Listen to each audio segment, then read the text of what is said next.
Hello, how's it going everybody, and welcome to Christmas special 80s podcast with myself, AAT Biotics. And in rare occasions, Amy Riley. Yeah, you do look familiar. And Fraser looking to sound. The new guy.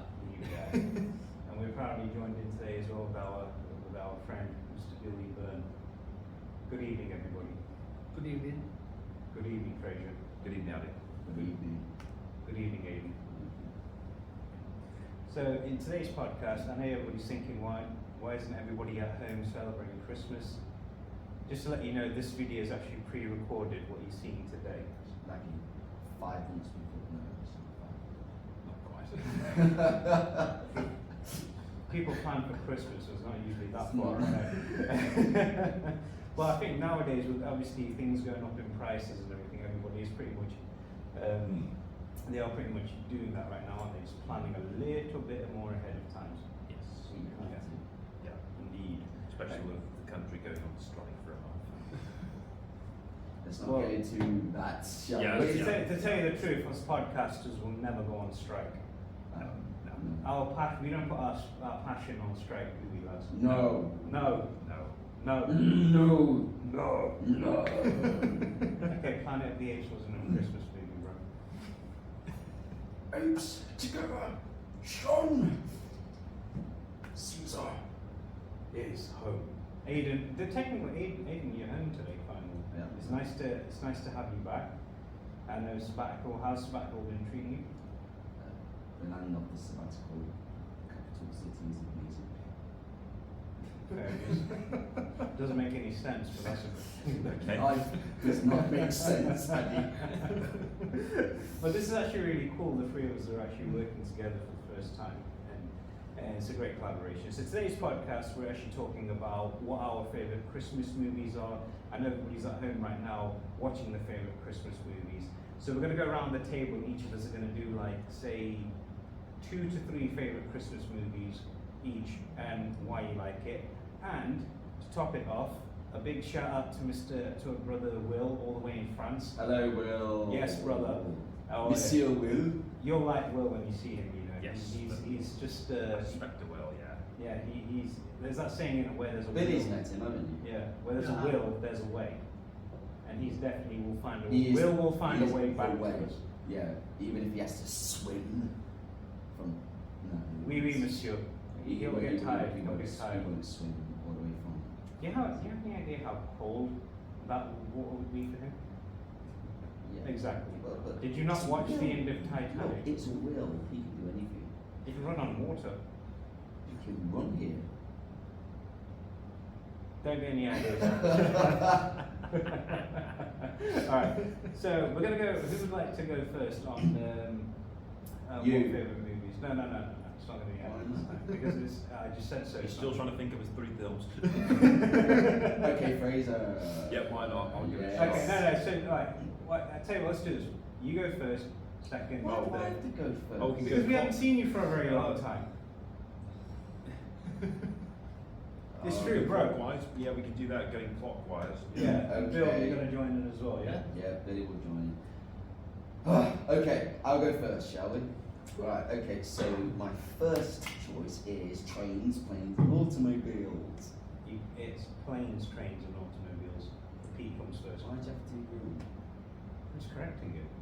Why? Why'd you have to do Alright, stop whining, get on with it. Just flow, just don't get into it. Alright, fine. Planes, trains, and As you were. automobiles. Whatever. Automobiles, trains, and planes. Basically, that movie with John Candy and Steve Martin, yeah? Whatever works. You know which one I'm talking about. Right, so so this film is about a businessman who is trying to get back to his family for Christmas. Lo and behold, he gets in a bit of a bit of a tough time at the airport, and all of a sudden he is unable to get on the plane back home. Yeah. So, what happens is he meets a guy. Now, this guy is John Candy, and the guy playing the businessman is Steve Martin. Legend.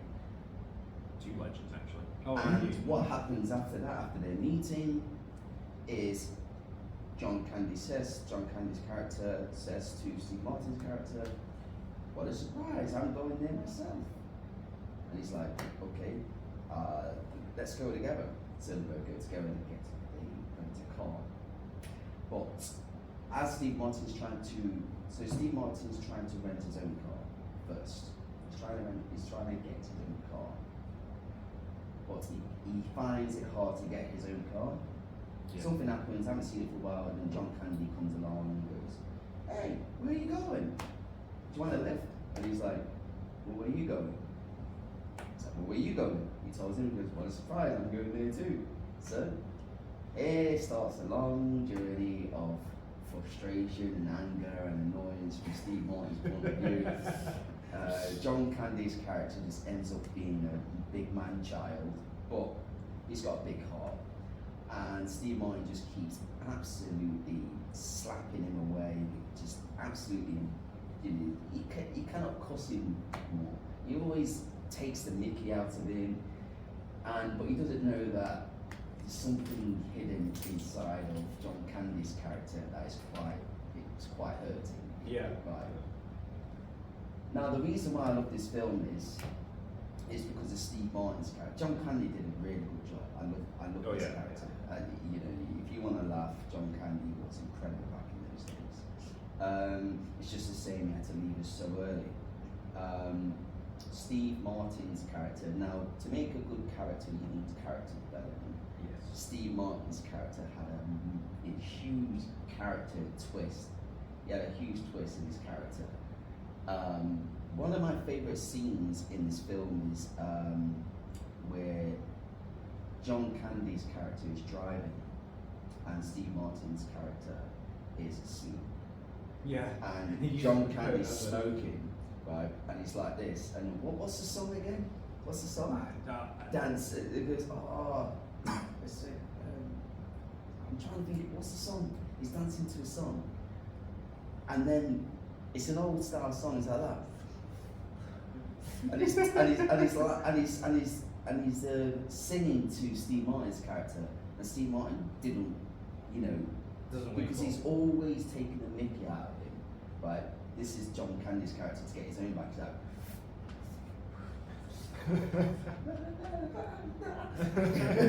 and so he goes to throw the cigarette out, and unfortunately the cigarette doesn't go out, it stays in the car. But John Candy's character doesn't know it's still in the car. So the next minute, he's like this. He's like, oh, he's trying to pat out. He's trying to pat it out, and every time he's trying to pat it out, he's like that. He goes, the car nearly goes off the highway. So he has to really focus. But unfortunately, the car gets absolutely Ridden off. Burnt to a crisp. Yeah, he gets burnt to a crisp. And Steve Martin wakes up and he's like, "What's going on?" It's like, this happened, and this happened. But he doesn't tell the truth, does he? He doesn't tell him the truth.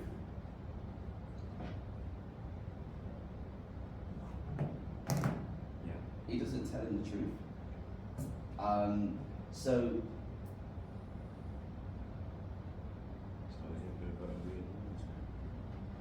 what is that? Got interference. Right, so Nothing interferes with this podcast. no interference. So anyway, there's a lot of things that goes wrong, and when a lot of things go wrong, it's always John Candy's character's fault. So Steve Martin is he's quite a well-to-do man. Yeah. He's got a lovely home, lovely family, and he's doing well for himself. John Candy's character, unfortunately, has come on hard times, but he hasn't said anything about his hard times. You only see that, a little hint of that, when Steve Martin's character goes in the motel, Yeah. I remember that and he scene. bribes the reception guy, and he's like this, right, okay, so I've got this watch, and I've got this, and I've got how many dollars to make up for the amount that I have to stay at night. And then he goes, okay, you're in room 3. And he's like, brilliant, thank you. And he looks at John Candy, he's like, good night. And John Candy's character's like, okay, so I've got a Casio. Yeah, I remember terrible that. watch. He's like, and the guy's like, anything else? He's like, I've got $5 or $10. And puts it down. He's like, yeah, anything else? And he goes, oh, I've got.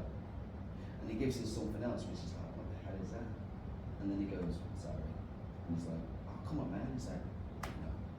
So he has to sleep outside in the car. Yeah, I remember that scene. He's falling asleep, and then he goes. Martin's character goes, "You want to come inside? You're going to freeze to death." But John Candy is talking to his wife. Isn't he? He goes, well, you're as right as rain, you know, because he's talking to a picture, isn't he? Yeah. Or no, he hasn't got a picture. He's talking to her from, you know, obviously he's got her, in his head, and he's talking to her like that. Well, tell you what, you were as right as rain about me. You know, he's just talking to himself. And then Steve Martin opens the door and he's like, "You're gonna catch a cold out there." And he looks around, he's like that. And then obviously he stays around. Yeah. And that was great character development. But Yeah. why I love this film so much is because, again, as I was saying about character development, Steve Martin's character just, when they both go their separate, look, you know, if you haven't seen the film, it's off. Yeah. You know, I'm going to spoil it. No, not too much. No, not too yeah, much, but I'm going to say a bit about the ending. They go their separate ways, and while Steve Martin's on the train going home, he's thinking back about all the things that they've both been through, and then he realizes that John Candy's character hasn't really got home to go to, Yeah. Okay. and he figures that he hasn't really got a wife anymore. So because he keeps hearing this thing that John Candy's character said to him in one of the diners Yeah. when he was on the road trip. So he goes back to the train station where he came from, and he finds John Candy's character sitting down at the train station, and he's like, "What are you doing here?" And he goes, and he tells him, he's like, "Come on, you can come to my house." Yeah. And he comes back with him, and he introduces him to his family, and that's it. After what they've been through, that's why I love that film, because it's so good. Yeah. The character development, the story, the journey, the comedy, everything was just such a brilliant film. Classic case of characters who are drawn into bad circumstances. Yeah. Or a bad sort of, Yeah. you know, a bad adventure, and it draws them closer. It was beautiful, great film. Love it. I need to watch it now that you just recommended It was absolutely incredible. I saw That's my it in favourite. bits and bobs. It kind of reminds me a little bit of that Robert Downey Jr. movie with Zach Galifianakis, Due Date. It's kind of like that, but he just wants to hit him all the time, and he's like, "Why are you eating waffles?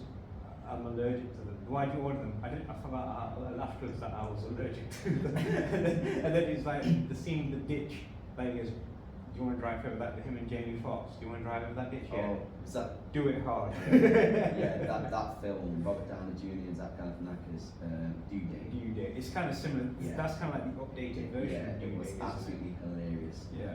But I know the song that John Candy's character was singing. Yeah. They're doing the mess around. Yeah, They're I've doing heard the that mess song. around. Everybody's doing the Oh, mess that around. song, yes. Yeah. And he's smoking his fellow. I remember there's one scene in there vaguely where he has this suitcase there, and they're both sitting on it, Yeah. and then the that's on car burns highway. up, Yeah. and then he just They both look around and then go. And they both look back round and like, as if to say, what else can go wrong? And then the car blows up. yeah, and then John Candy hits him. So no, Steve Martin hits him, and he turns around, and he falls over that suitcase, which is quite Yeah, and because John Candy tells him the truth. That look, I'm going to tell you something that's really funny. He said, "Well, it's like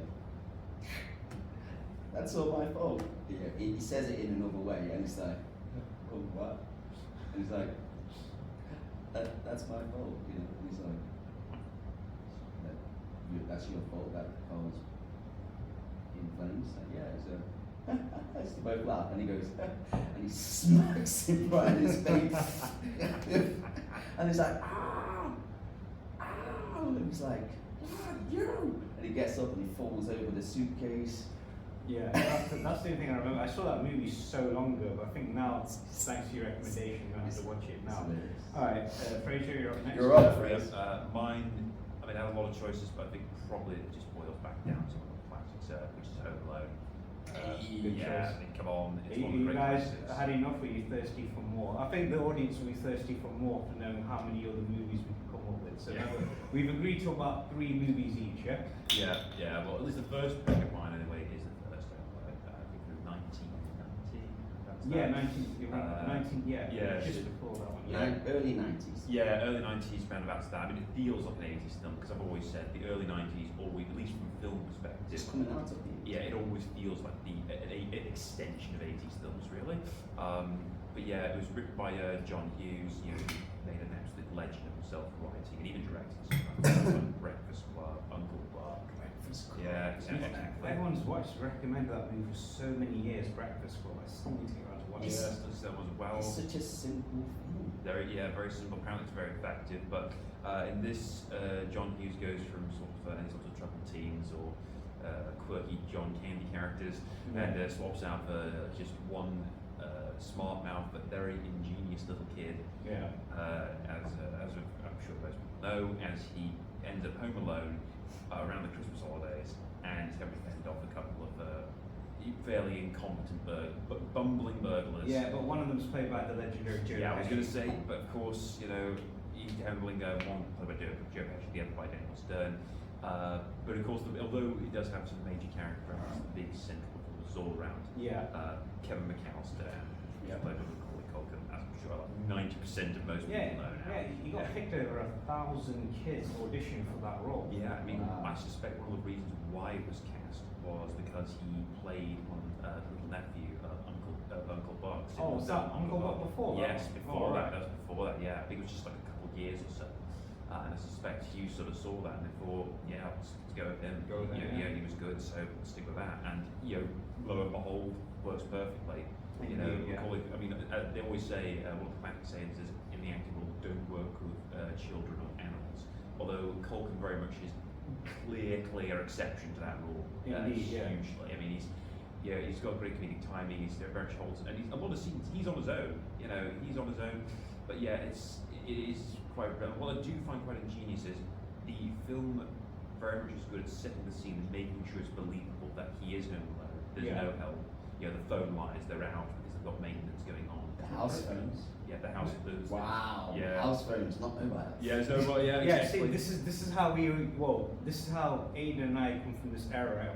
We lived without smartphones, didn't Before we? the internet. Yeah. Yes, we Yeah. had alarms. We Wow. had actual Remember those times? alarm Billy? clocks that would wake you up. Yeah, I did. Exactly. And Yeah. like, the interesting thing is, you had to get out of bed so far to go turn it off, didn't you?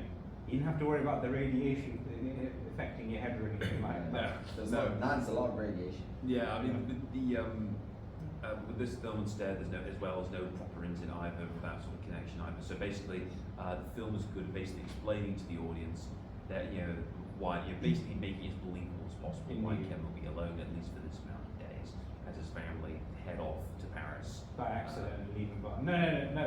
Is it part 1 they're in Paris and part 2 Part they're in one, They're in Paris, Paris. part two, New So, York. yeah, so basically his enormous family, which involves his, you know, his parents and his many siblings and his uncle and I hate that. So who does that? Hands up at this table, this includes you too, Bill. Who hated that uncle in that movie? Me. Oh yeah, Uncle Frank. Yes. He was so. Well, that's the, he was thing so is, miserable. the thing is, And he was a cheapskate, like always saying, you. Like I remember in number 2 when he goes to Kevin, when he goes, you better not ruin my trip. Your dad's paying good money for it. He goes, I don't want to spoil your fun, cheapskate. He tells him straight, which is good. yeah, I mean, and that's what I like because despite his size, might be small and young, you know, what I love about it is that Kevin is as good, you know, he keeps as good as he gets. That's true, Like, yeah. if not more. And it's the film is very much tries as its best to make sure you're on his side. Okay, sure, Yeah. maybe he's got a bit of a smart mouth on him, you know, for a kid's age, but his family are basically terrible. There's no Oh, other word indeed. for it. Well, they are Yeah. used it several Yeah. times. Especially that older brother of his, Boz. Yeah. Oh, he's It's like the pizza thing when he shoves that whole pizza Oh, slice yeah. in his mouth Yeah. in one go. It's like, good Yeah. skills. Don't get me wrong. Yeah, exactly, yeah. What was funny was you get a plate and he just hits Buzz right in the stomach, and they like, blame him for everything. Yeah, I mean, not even the devil's in the details as well, because, for example, his the parents actually go first class on the flight to France, whereas the other one, the kids are Yeah. class below. I know, right? It's just, it paints. Gotta try first class one day, all of us, yeah. Yeah, If one you haven't day, done it, you got to yeah, do I mean, first Provide class. the funds. But in any, yeah, exactly. I mean, in any case, the base of the film is all about just getting you getting on this kid. Yeah. You're on this kid's side. Oh, indeed, yeah, you would be. And it does it easily. You're on his side completely because he's got a bad family, and now he's got a couple of crooks on his back now. And they're both, I think, between the two crooks, Harry's definitely the smart one. I'm not saying that because it's Joe Pesci and he might hit me in my big effing mouth, as he says in Goodfellas. Did you know on the set of this is going to make you shocked. I'm going to get a Riley reaction and a Lucas looks out of this as well, so I'm getting double. All right, let's what about Bill? Bill, It's going to be we need to come up with Bill amusement. Huh? A bill of amusement, he says. Okay, we'll go for Bill for the Let's go. yeah. This is looks that we have on him. Okay. Did you know on the set of Home Alone, 1 and 2 with Joe Pesci on, because he was so used to swearing in so many movies beforehand, using the F word, the S word, everything. They said every time you had to swear, you had to fill the swear jar. He filled it up every single day, and it rolled over. Like every time he swore, $1 had to go in there. He must have filled that up to about $500 a day. But the funny thing This is hilarious. It came to a point where the director, Chris Columbus, suggested him during his when he sort of making that sort of incomprehensible sort of swearing to the kid when he's getting hurt or just trying to get out of the house. He said try and use the word fridge instead of the F word. Yeah, and he couldn't do it. Trying to between, but he tries here and there. But yeah, there's probably a lot of outtakes where a lot of elders. Footage we'll probably never see in it. Yeah. And it was like he sounded like Motley from the Wacky Races. Oh yes, he did, didn't he? Like, He did. Based that. But the thing is, the film is hilarious. It's also another added bonus. It's even got a John Williams film musical score to it as can't go well. wrong with that. I mean, John it didn't even have to Williams. have that kind of extra, and yet it does, because you've got the musical panache to it, and it also probably has one of the most Christmassiest homes I've ever seen with Kevin's house. Yes. Which is an enormous upper middle class style. Yeah, so everybody kept asking when the movie came out. They You were can actually go visit that. But say You that can again. actually go visit that. Oh Yeah, yeah, so- we wouldn't want to visit. It's in Chicago, isn't it? I think so. I heard they do. Chicago. I heard they do great pizza there, deep dish pizza. So we're gonna go try that forever out there in Chicago. Yeah, that's a deal. And then they do amazing stuffed sandwiches. So we've got to go and try. There's a lot of sandwiches in America. Indeed. Right, and so everybody kept wondering when that movie came out, what did Kevin's dad do for a living that made him have that house? That's it is. It's always an interesting question. What was his job? Yeah, it's a fair point. I mean, I don't think there's it's ever told. no, there's no inclination either Yeah. of what it might be. All we know is that he must Just be- say businessman. Yeah. I think he's a very successful businessman. Yeah, Very most successful. likely. I think he is, because if you look at this, that he owns a big house, he's got 2 cars outside. He doesn't even, he hires a van to take him to the airport, or 2 vans actually, but yet he's paid for everybody else's tickets. Yeah, for a flight to Paris and back even. And first class. First class Like Paris. some of the but, fa- yeah. Some of the parents are like first class. I can remember how selfish Uncle Frank is when he goes, and they realise they've left Kevin there. And he goes, well, if it's any consolation, I left my reading glasses. And they're all looking at him like, a kid's left home by himself and all you care about is your glasses. Like, you just want to get up right. If I was Kevin's dad, I'd have got up and hit him right there. And Well, I said- wouldn't even have brought him along. I wouldn't even want to know the guy. It's like in I'd season, brother like that, I was like, about to yeah, say, he's there. in part 2, when Kevin's in there and he's singing in the shower, and then he's recording him. Sorry, I nearly made a joke on water. And when he records him like singing, because remember I remember when those toys came out, everybody were mindful. I was like, we gotta get one of those. We gotta get one of those. Special recording device. Yeah. When I watched Home Alone 2, I was immediately wanting to go to New York City just to go to visit that hotel. Yeah, because the 90s. Donald Trump, wasn't it? Well, we Yes, saw it of in the movie as well, didn't we? Yeah, the Plaza Hotel, which is a real place, and yeah, but I think the 90s as well was exceptional because one of the things, the way New York's portrayed throughout decades by Hollywood changes. In the 70s, they portrayed it as kind of sleazy, very much grounded, but very much crime-ridden, just kind of sleazy, dirty sort of place. But then 80s, they focused more on that business, more uprising, sort of yuppie style bit about it. American Psycho. Exactly, type, exactly. And then 90s, they gave it a more sort of shine. Maybe the New York's tourism board had a hand in this, but they made it more of a shiny, gleaming, more welcoming city. Home Alone 2, they made it look sort of more welcome, more wow, I'd love to go check out that place. And the many bajillion rom-coms they made based in New York City at the time as well. The series Friends, based in New York, they basically made it. Was it Manhattan? Yeah, it was. I mean, there was another thing that they did Central based. Park. Perk. Yeah. Oh yeah, Park and Perk. Yeah, yes, yeah, you're not yeah. wrong there. There was another movie they did in New York City that it looked really quite. I mean, think about it. All the Ghostbusters movies were. Oh, they were. Yes. Yeah, and it was smelly when Ghostbusters was filmed in it. It was really overcrowded and smelly and. And Wall Street. They did Wall Street back in. They did, as well. Yeah, that's true. I'm looking at 2,000 shares move, pal. I want to know if we're part of it. We better be, or I'll come down and eat your lunch for you.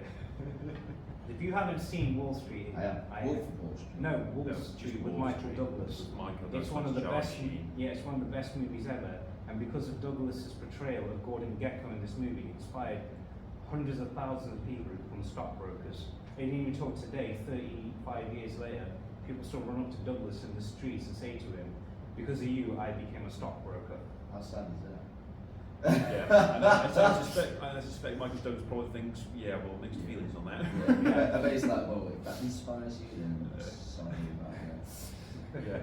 Yeah, basically, You had no real influence in your life. Yeah, I wondered, does he have this confused look as they're thinking, should I say congratulations or should I say I'm sorry? Or shall I choose C and let's just walk away and just go? Yeah, but anyway, with the original Home Alone anyway, it is. I mean, because it's funny because it's most iconic and most famous for kind of like the final act. Yeah. For when the crooks are finally going to try and make their heist on the house, but Kevin's already aware of it. He goes and sets up all the classic Tom and Jerry style booby traps. Funny thing is, he draws the map out like a Tom and Jerry. Exactly. Yeah. And basically complete mayhem ensues. And I've got to say, even to this day, as now, some of the scenes are pretty painful. Like, Yeah. Oh. The nails. God, The nails. Particularly the nails scene. That one will forever be burned into my eyeballs after seeing that one. What about the one where he puts oil on the stairs, on the steps, and he falls? Oh God! Yeah, not as funny as in part 2 where he puts all the what do you call it? Like in part 2 where. when he puts all the door, and then the door and Marvin's pulling it's a long string and it's that big staple gun. Oh yeah. And he shoots him out the back, he shoots him in the front, you know what looked the most painful when it landed right there on the nose. And he's like That's honestly. Oh when he opens the door, he falls right down that massive hole. There are scenes where you see them getting hurt. Your body almost kind of tenses up with them. Yeah. As you watch Yeah, it. it's so cringy. Is it the one with an ironing board as well? Oh, No, that's in part 1. The first Where he touches it gets or an iron, something. He pulls what things Yeah, light it switch, snaps pulls it in down, his head. down He looks up, he's like, and it's hit oh. the face of the man. When you move out of the way if that was coming at you?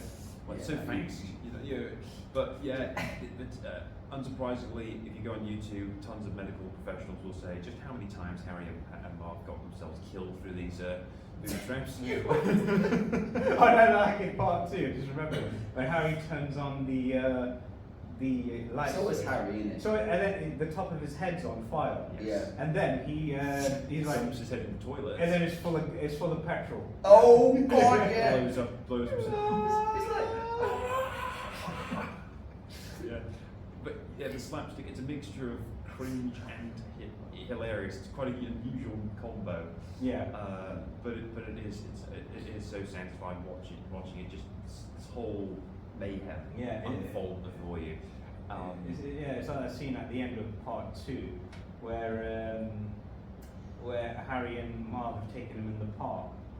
and they're covered with all everything that's like paint, oil, Feathers, birds' So, yeah, feathers. that's what happens afterwards.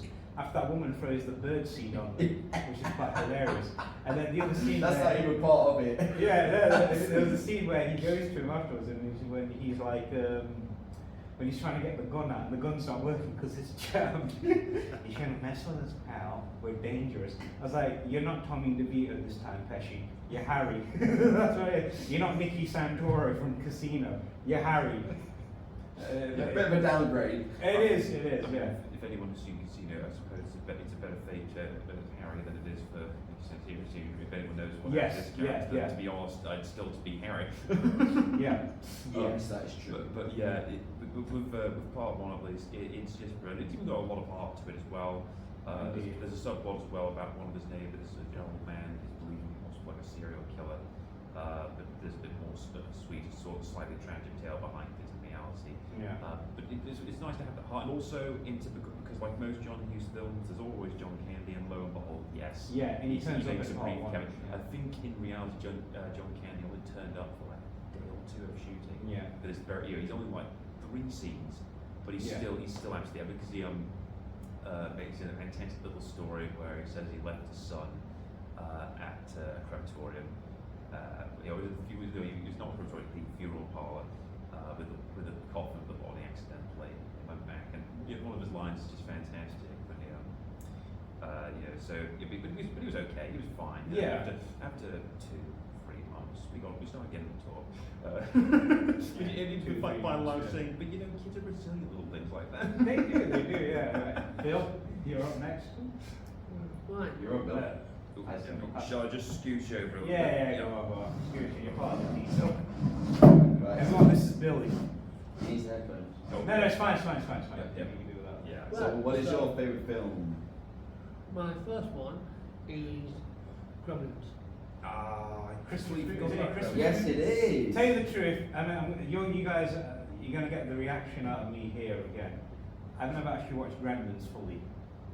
Hey? Yeah, I knew I got I one. mean, reaction. initially, I only fully watched it properly only about a couple of years ago. But yeah, I have seen it. It's a fantastic film. I need to see that properly. Which one's better, 1 or 2? Still haven't seen 2. I know 2 has a pretty crazy Hulk Hogan cameo in it. I think out of obviously there's 3 of them. Yeah. The first one for me, the best one, because it actually sets up the whole thing. Yeah. Okay. But basically, Gremlins is it sets up like the father in the beginning. You see the father go to an old Chinese man because he wants to buy a present. In the present, the old man says, there are 3 things you must not do. Have the lights on, do not feed him past midnight, do not get water on him. And you have to adhere to these rules. Yeah. Okay, so it goes at home, then it switches to home.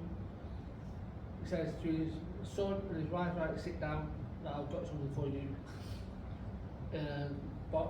So there's the son and the mum on the sofa, there's a big dog in the middle. His dad's on the other end. Passes him the box, open it up. He opens it up, and lo and behold, there is it's in the film, it's called a Yao Guai. It's called what? It's a Yao Guai. It's basically a little Mogwai. Mogwai. Yeah. Yeah. And basically it's like a little animal. Yeah, it's like comes up in like little answer, big eyes. The only way I can liken it to is Baby Yoda. Or a Furby. Oh, yeah. If you see Furby. Baby Yoda, Yeah. that's the only way I can liken it to. Okay, fair enough. It's But it's furry Mandalorian. and it's tiny. So, and the dad says to the son, right, you mustn't really eat after midnight, get it wet, and open the lights. And basically, it's like,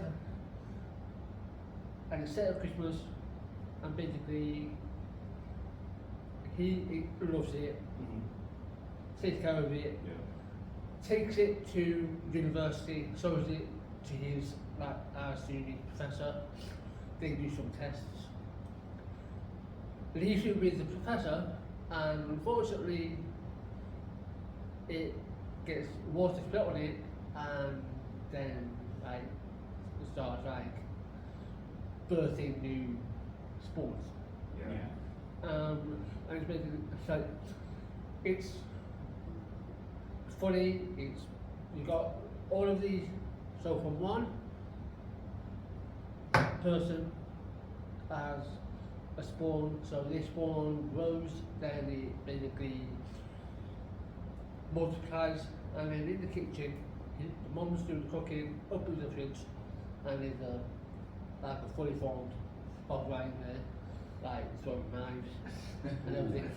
And then there's one in the cupboard, so basically from the one, the little bog right gets water spit on it, bursts, and then like from one spill, like 5 little balls forms out. They roll out, escape. The son is runs that bank, so he takes his dog. An old lady comes in, is like as like I don't want to generalise, but as old pensioners do, they moan about everything. Something wrong. The dog attacks her, well not attacks her, but goes to bite her.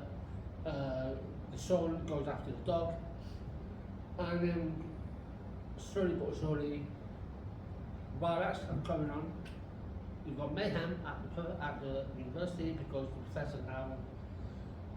If you haven't seen the film, I highly suggest you log off and go watch it and maybe come back. But I won't spoil it too much. Something happens to the professor, and lo and behold, that the more and more bog wagon develops. Okay. So in basically chaos. Basically, Yeah. chaos. on Each one of them seems- breeds chaos, in other words. Yeah. Yeah, and there's a particular scene at a bar. This bar is full of bog wagons. Oh yeah, They're smoking, they're drinking. yeah. The play cards, aren't Yeah, they? playing cards.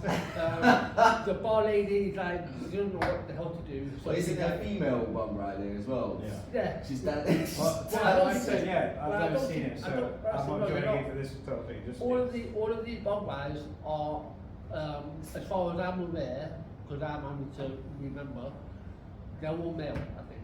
Yeah. No, there's one female. There's. Well, all I rem- well, Actually, no. Wait, no. It's a male dressed as a yeah, female. they're all male. It's So hilarious. So people can see the bar scene, like bog wagons everywhere, music playing, they're all drinking, smoking, talking, playing cards. The bar lady is like, what's going on, like ordering, like giving them drinks, like taking her back. And at this point, it's getting to closing time. Yeah. So she's thinking, what's she going to do? Well, the only thing she can do is unfortunately going to make war with them, or leave it at that. Because again, I don't want to spoil. Oh yeah. And then so she finally escapes. The son comes and they basically get in the car along with the little bug guy who's The original. Gizmo. The original.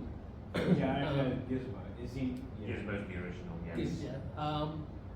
And in the back seat, like Gizmo's like hid beneath a blanket, and he's like, he sees everything what's going on. He's like, and Bob and Gizmo's like, Is that Elm? yeah, like it's really cute, and he's like, Yeah. And then the son sees the bog guy run at him, run out the car, like, because they like lost the plot, and so they head towards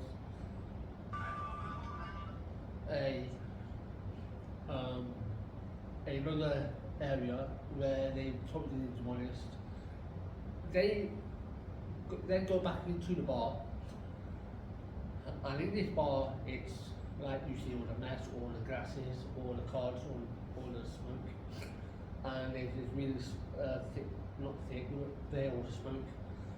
If you ever seen Alien and you see the eggs Oh yeah. Yes. It's basically that kind don't, of don't scramble those on you. yeah. Oh. It's basically that kind of atmosphere of smoke. Oh yeah. And in the mix, you see all of these like capsules, like all this goo Yeah, dripping like it's just- everywhere. Basically, Very disturbing. New births, Yes. yeah. And so there, and then basically they leave.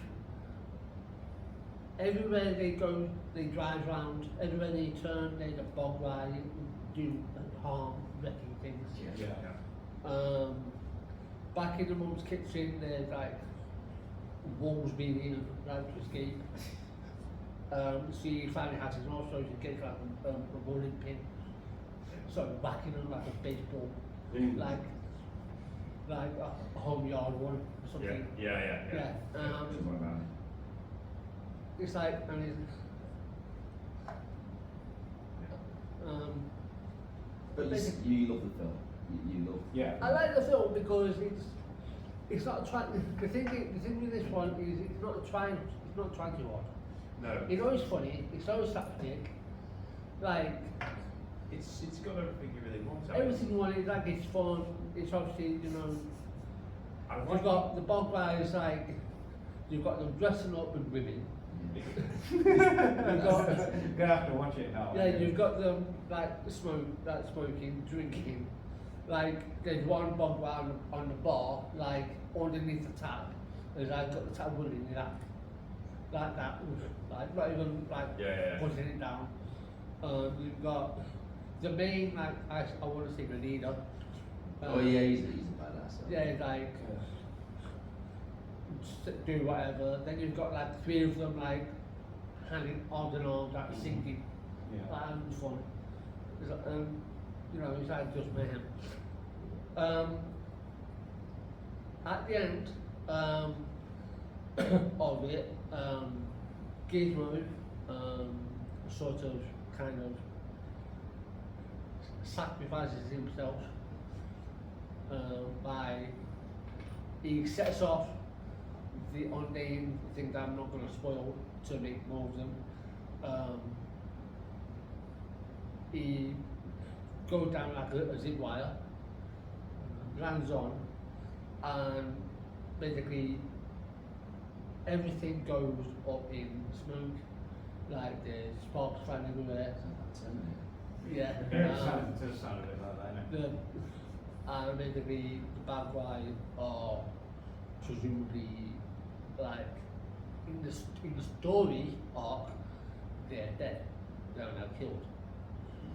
And you see little Gizmo like being rescued by the son, and he now has to take them home. And it's like to centre a film like this around a little bog ride, I think is really well done. Yeah. Because at that time, I don't think it was really any other film out there, really. Well, no, because most films at the time, because it was, I think because they had a particular edge to it, because it was because at the time it even created the 15 rating or the R Yeah. rating in Yeah, America. yeah. Yeah. But So, they kind of did they say they kind of turn this into a PG? That one or no? I think- kind of. Yeah. Yeah. But if you look at it right, a lot of films back then, this was a huge hit because back then in those times there was a lot of, hard man, muscle man action films. Oh yeah, I had no idea. That Yeah. So it was like, Stallone, Arnold, all that. Though. Willis. So Willis, yeah. And to have this film out, right, I know this was set at Christmas, you think, what the hell is this? Yeah, exactly. It's like, obviously, like I'm not doing this film any justice, with my explanation. I would highly recommend you watch it, Yeah. especially the first one. The second film and the third film, for me, they're on the same level, right? But they're still enjoyable. But I highly recommend Gremlin one. Again, it's not a film that's trying to take itself too seriously.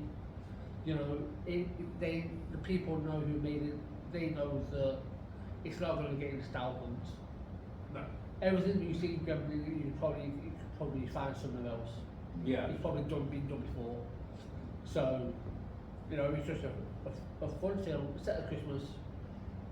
Hulu chaos ensues. To me, I find it funny how certain films that are made at Christmas. There's another film I like, but I'm not going to mention it in my top three, but I'm just going to mention it anyway. There's not technically Christmas, but there's being classified as one. Right. Die Hard. Yeah. It's But that's your next one, right? No, I'm not saying that. That's not really. I was actually going to mention Christmas. that one as my favourite. Alright. But Okay. because it's been associated with Christmas, like everyone's thinking. But you know, with Die Hard, you're not really getting like, you know, you've all seen it. With Gremlins, I don't think it's a type of film that Very is. very weird type of film. Not a lot of people have seen it, or if they have, it's probably one of those things that like probably like I don't know, half asleep or pissed or whatever. Like we having too much fun. Yeah. But yeah, it's like so. This one sets up the following like saga of episode of 2 and 3. If I'm being honest, I'm not a big fan of. Feel free to disagree, but I'm not a big fan of remakes or continuing. So for me, I think them only doing 3 films is probably a good thing. Yeah. Because if they were to continue, if they were to like rebrand now, Is do, like, Gremlins 3 parts or is it 2?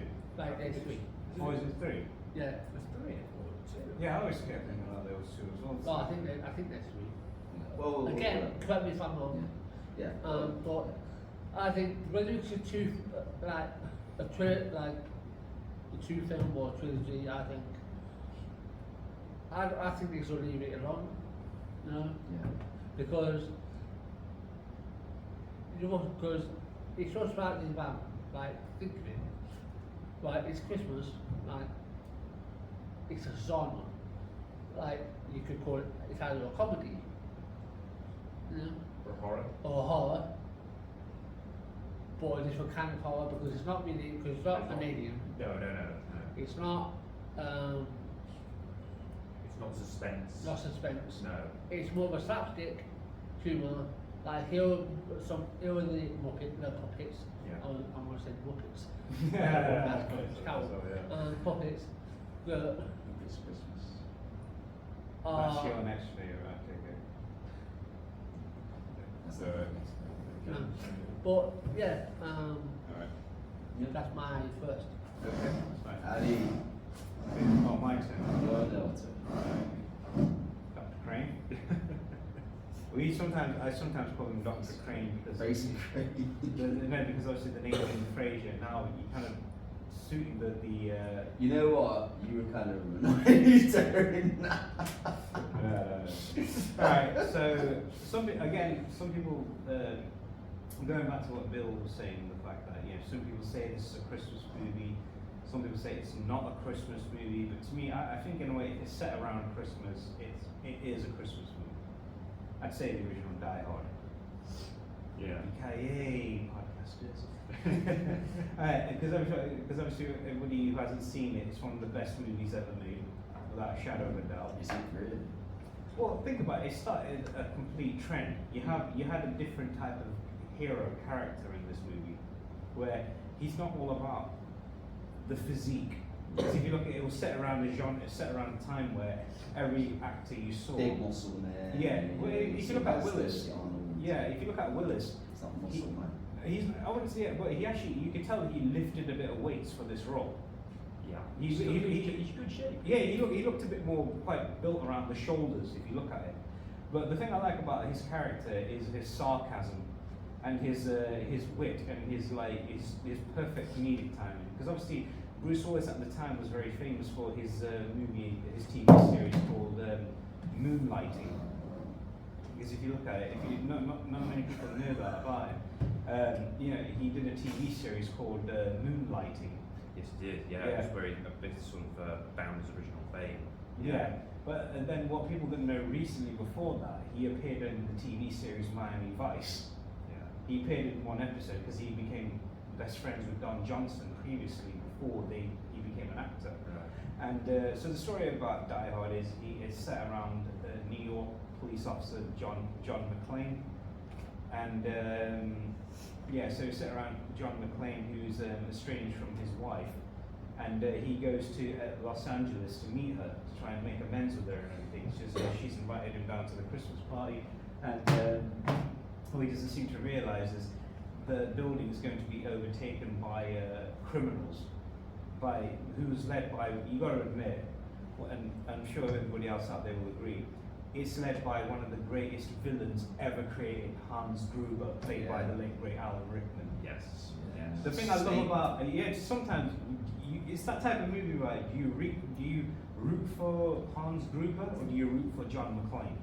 Well, it's because I think Alan Rickman particularly has a habit of portraying villains, and especially in this case with Gruber, as what I describe as delightfully evil. Yeah, he did. Yeah, yeah. It's true. I mean, the one thing I like about Gruber in this movie is the fact that you can tell he's highly intelligent. You can tell he's highly educated.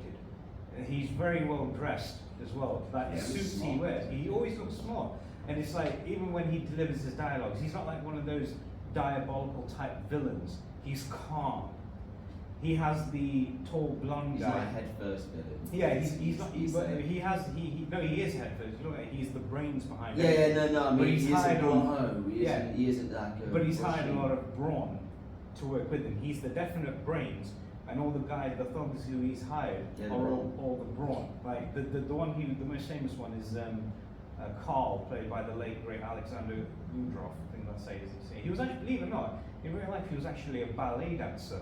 Well, I think I may have heard. Yeah, I got a reaction. Got one out of him as well. Yes, double reactions. I think I've heard about that one. Yeah, because he was actually he lived in Russia at the time when it was the Soviet Union, but he defected to the US due to the fact that he wanted to escape everything. Well, I mean, it was a dictatorship. Yeah, so he went there and he actually became an actor.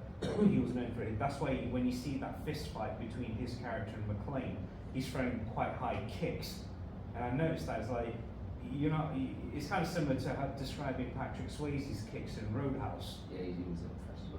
He was a dancer who became he was a dancer who became you could train, he could pick up choreography very quick. You can tell this guy, Alexander, did the same great thing as well. And so the story about him, he goes there, and one funny thing about McClane is his crazy sarcasm. It's like he never misses anything, even though he's so sarcastic. He's like walking through the airport, and even when he's on the plane, he goes, flying dude. It's like, how do you know? Walk around the carpet without your shoes and your socks and make fists with your toes. Fists with your toes. Yeah, okay. And then he's like, the guy sees the gun, and he's like, it's right, I'm a cop. I've been doing it for 11 years. The women are all still checking him out as he's walking. I mean, he was a good-looking guy when he had that hair and everything. And when you see him for the first time, and he's like, California, and everything. He says that quite a few times in the movie. And then when you see him, then he finds out that obviously the building's been hijacked. And then he runs out. One thing I will never forget about this whole movie, he runs around the building barefooted. He does. He does. There's like glass involved as well. Yeah, it's like when he kills the first bad guy, and then he goes, and then he goes, 9 million terrorists in the world, and I'm going to kill one with feet smaller than my sister.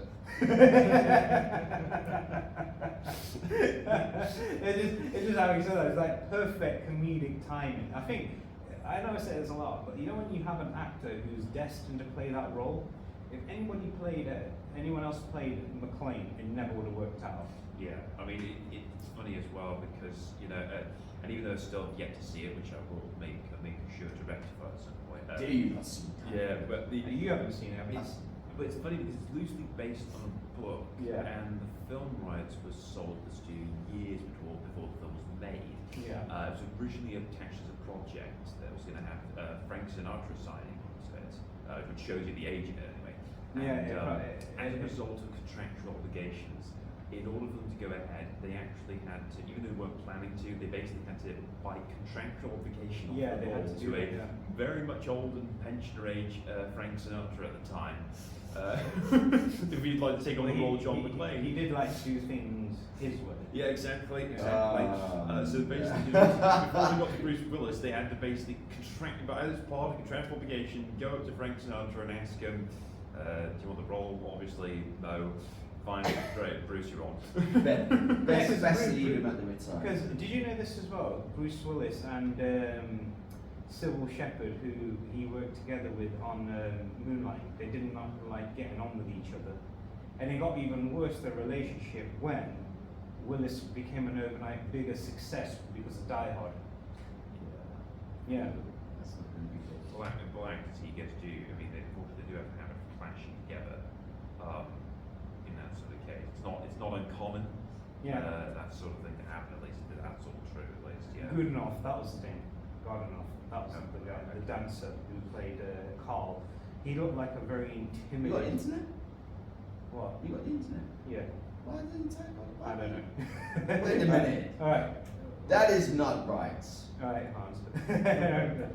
Okay, then if you look, you know one thing I like about that scene, you know when those bad guys have actually taken over the building, you see all these Christmas decorations everywhere, and everything falls down and all that stuff. Like, for example, like say for example, McClane's just come in there to make amends with his wife. Yeah. And he's trying to do it, and you know that one character, I think you kind of hoping he gets shot, and he kind of does, that Ellis. Like, do you remember the guy who's trying to set up McClane, and he's trying to be the smarty pants, but he ends up backfiring on him. Do you remember that? The guy with the beard, who's like in there, unfortunately he's doing drugs in the building, and McClane goes, yeah, you missed some. Like he's got that on his nose, he goes, yeah, you missed some right there, and everything. And then what was quite funny when that limo driver was quite a hilarious dude as well. Argyle, you'd like him, you know. He's like he's absolutely a hilarious individual. He kind of becomes McClane's sort of sidekick in a way, if you see that. All right.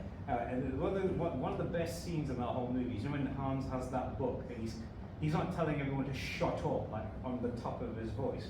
He's like, ladies and gentlemen, due to now, we are now to show you a lesson what we're going to be doing.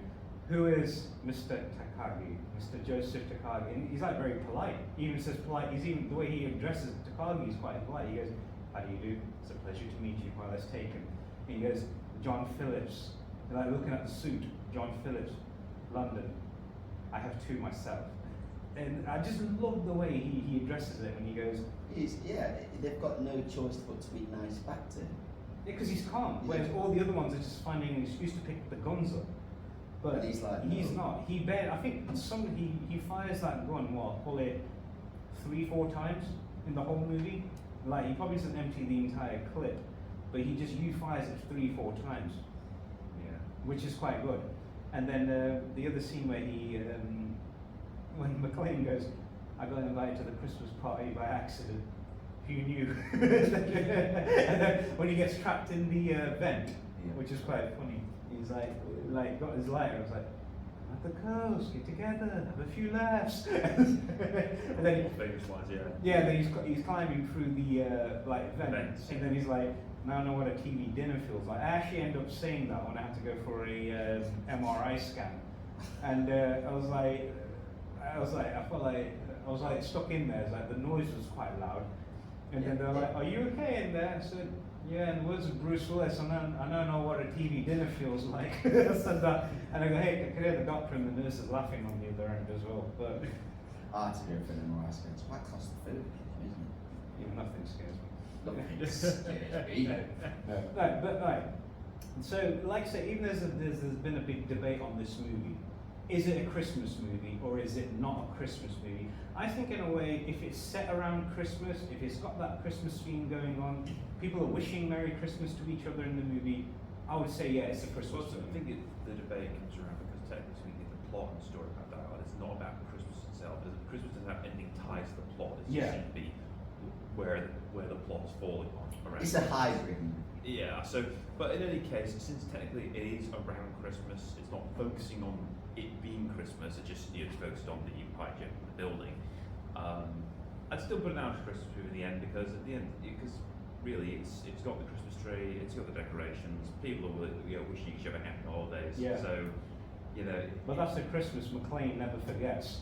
yeah. Whereas exactly the following year, he says, how can the same thing happen to the same guy twice? And yeah, Die Hard 2 is set at Christmas time as well. Oh dear, it's Yeah, not because I like is that it? slight bit of in a lot of sequels they let the kind of Bit of irony involved. yeah, because a lot of sequels they do have a habit of kind of repeating themselves. Yeah, they do. But I do appreciate it when they do repeat themselves. They at least have the self-awareness to recognise. Meta. Yeah, exactly. Yeah, They recognise. Yeah, we know it's basically it's like Home Alone Well, 2. yeah. They too. There's a sense of self-awareness where we're kind of just repeating ourselves, but yeah. Exactly. But let's just roll with it. Yeah, to tell you the truth, that was Let's one just of have the- fun. Yeah, exactly. That was one of the reasons why Macaulay Culkin refused to come back and play part 3. Yeah, they did make it the third one. He goes, Yeah, with a different guy. Yeah, it was Yeah. different setting altogether, and yeah, it was not as It good. was terrible. That's Yeah. true. I mean, to tell you the truth, you know why? One of the reasons why they had the scene where McLean and Gruber meet for the very first time. It was the reason why they had to see can these two actors, like I said, the scene where they meet up. It was completely unrehearsed. It was completely, yeah. See, you got both the reactions. Yeah. And they say to get a greater feeling of spontaneity between these two actors. I think if you didn't have that scene, it would have been pointless if they met exactly at the end. So you're the one who's causing all this. But throughout the whole movie, they're just talking to each other through walkie-talkies, yeah. And the funny thing was when they see that at the end, when it's like when what's his name, Gruber pretends to be American, he's trying to put on the American accent. You can tell right away. When McLean goes, you should be on Broadway with that accent. And he goes, you should have picked up, Hans. He gives him an empty gun, and he goes, oh, no bullet. You think I'm stupid, Hans? And the rest of the crew turns up, as he was saying. It's like, yeah, you can't, I don't think Gruber's one of those characters you cannot outsmart. He's like kind of ahead of the game. He plans his escape. He plans what the next step's going to be. It's like when he says to the main guy whose brother gets killed, "We do not alter the plan." Yeah. I love that line because after the police turn up, you could tear the building looking for this plan, but until then we don't alter the plan. Yeah. I mean, and it's another interesting bit as well about in terms of spontaneity as well. But get back to that. His death scene where he, makes his grand death. Exit. Grand exit, yeah. And apparently, as part of the big drop from the building, Rickman actually made this big fall because it's a big camera shot where in slow motion he's falling, and the look of surprise on his face, obviously, because things not really quite gone to plan like he was hoping. But that was sort of unscripted because Alan Rickman didn't know that was going to happen. What they did was they made sure it was his last scene that it was to film. Because they knew because the director probably recognised he would not really appreciate that happening. So they did that, put him on this rated thing, and then dropped in quite a big, quite a nasty drop that gave him quite a big surprise. Look at the surprise you see on his face. Yeah. In the slow bit, that's his genuine, honest reaction. That's Alan Ruthie. Yeah, you could tell him that as well. It's like the other scene where, because quite a few of the villains have actually passed away in real life. I think so. Quite a few of the actors. Because Alan Rickman's passed away. The guy who played Carl, Alexander Godunov, has passed away. Recently, the guy who played Theo, the guy on the tech, the guy doing the computer, and he's like, "It's Christmas, Cleo. It's Christmas, Cleo. It's the time of miracles." And he's like, "Carl, hunt that little S down and get my detonators." That is just perfect delivery. That is just perfect delivery from such a perfectly done. Nobody but Alan Rickman could pull off playing Hans Gruber, just like nobody but Jeremy Irons could play his brother in Part 3. Oh yes, yeah, he did. Whether it's like the scene jumping over to Part 3 of Die Hard, even though it's not set at Christmas. No. But it's the scene where he goes, "Does the name Gruber mean anything to you, Lieutenant McLean?" He's like, "Yeah, I threw a guy out the building called Gruber." He's like, this guy's name was his name was Simon Peter Gruber. He's Hans Gruber's brother. And then he realizes, now I understand why he's after me for some reason. And then Samuel L. Jackson goes, they're running in the street and they're like, you know this guy Samuel we're talking with? Yeah. I threw his little brother out of a 30-second story window of Nakatomi Plaza. I guess that's why he's pissed off. And he goes, wait, I'm in this because you threw some guy out my window? I love Samuel L. Jackson. He's always like... It's hard to choose who steals the show in that movie, especially in part 3. I think, without a shadow of a doubt, Alan Rickman stole the show in Die Hard 1. As much as I like Bruce Willis. Oh yeah, absolutely, because that was actually Alan Rickman's first big film role. Yeah, his major role. What a debut! I mean, he's actually quite a bit older for a guy who's reached that sort of Hollywood level. Oh yeah. You know, but I mean, what a debut! Yeah, and it's like the scene. They said that the scene where Gruber and McClane met each other. It was done in the script because they found Rickman was very proficient at mimicking American accents, and the filmmakers had looking for a way for these two characters to meet, and then they just. They said we'll make money on Rickman's talent. Do it then. That's why he sees McClane without any shoes on and goes, well, it's better than being caught with your pants down. And he goes, I'm John McClane. And then he realizes this is the guy I've been speaking to all this time. Because remember they're just talking to each other on the mic. I love the scene where they find out McClane is quite intelligent in a way.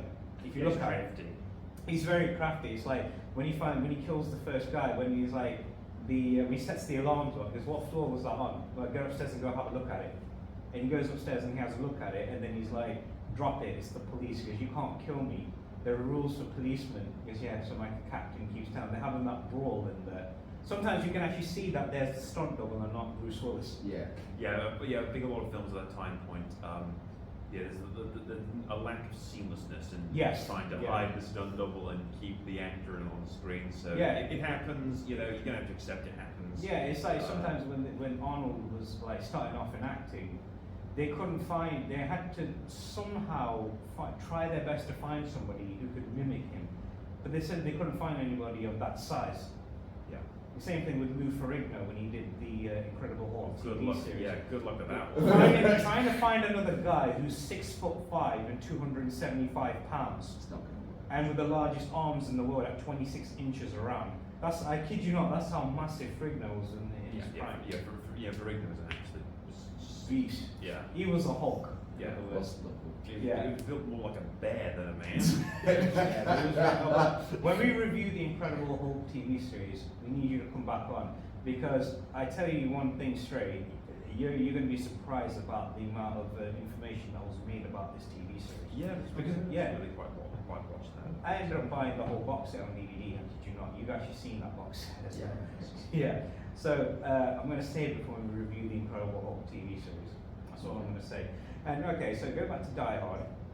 What was another interesting thing was, the scene where they're going to drive that big, when they seem to realize, the police officer, the LA police officers, that, this guy might be a police officer who's helping us all along. And then there's a scene where that guy goes, he could be an effing bartender for all we know. Because in real life, Bruce Willis actually had experience as a bartender, which is what got him into acting. That's how Don Johnson met him in New York City. So basically, he got his bartender at acting. Yeah, right. And then, so he met him, then they were like, I guess, how do you know these guys are fake? And it's just a hunch. They've had custom-made clothing, they've had custom-made license plates. How do you know? Because I've seen a lot of fake license plates in my time. I can tell this is fake. And then when McClane's having that fist fight with that other guy, he goes, and he's whacking his head into that, and he goes, you should have heard your brother squeal when I broke his neck. And it's like, he's always got time to say something stupid, McClane, but you still have to laugh at everything he says. Yeah. And it's like what's quite funny is when he sees Hans and he's limping because he's had his foot cut by a glass, and his wife hasn't seen him, and he's seen the state of him, he's covered in blood, smoke, and everything. She's like, oh my God, what's that? Oh, hi, honey, I'm alright. He's standing there, he's thrown the gun, and then he's taped the gun to his back with Christmas tape. So in a way, with Christmas tape, and then he shoots Hans, and then they're all having that laugh, innit? So he's like, good shot he had, where he shoots one in the head, shoots Hans. He goes, happy trails, Hans. And then he like throws him out the window. And at the end, Argyle meets him and he goes, "If this is your idea of Christmas, Mac, I got to be here for New Year's." So to me, Die Hard's a Christmas movie. Because think about it, it has a great Christmas song at the end of it as well. Let it snow, let it snow, let Oh, it it's snow. got funnily enough, Frank Sinatra. One of Frank Sinatra's friends, Dean Martin, there singing. Oh, you can't go wrong there. Yeah, so there you go. Nice little- that movie Frank was- Sinatra was it involved in some way? Oh, he did. He was, yeah. There you go. Through friendship connection. Yeah. It was there in spirit. Indeed. Yeah. Yes, indeed. Back in the day. So we have to say that. Okay, one more movie each. Yeah, sure. Let's go one more round. Aidan. Yeah. Okay, so I would have to pick Jim Carrey's version of The Christmas Carol. Okay. I'll Tell you the be- truth, I've never seen it. No, I haven't. I think that one that was directed by Robert Zemeckis. It's all animated, isn't it? That one. It is an absolute beautiful movie. Now, I think we all know about The Christmas Carol. Rich, old, grumpy, grizzly man, very tight with his cash, doesn't want to give people a pay rise. Kind of like Ebenezer Scrooge in a way. It is Ebenezer Scrooge. Oh, Yeah, it is. It I is. said that, It's I a- know, yeah, yeah. it's a- It is Ebenezer Scrooge. It is based on that. Well, it is. So, poor people working for him, doesn't give them a pay rise. Poor people are struggling to pay their way, but they don't care because they've got family and they're happy with the family and they make do. Ebenezer Scrooge, on the other hand, lives alone, doesn't have any family, he only has a cleaner, and he's just sick and tired and just wants to make money all the time, doesn't believe in anything else, doesn't believe in family or anything.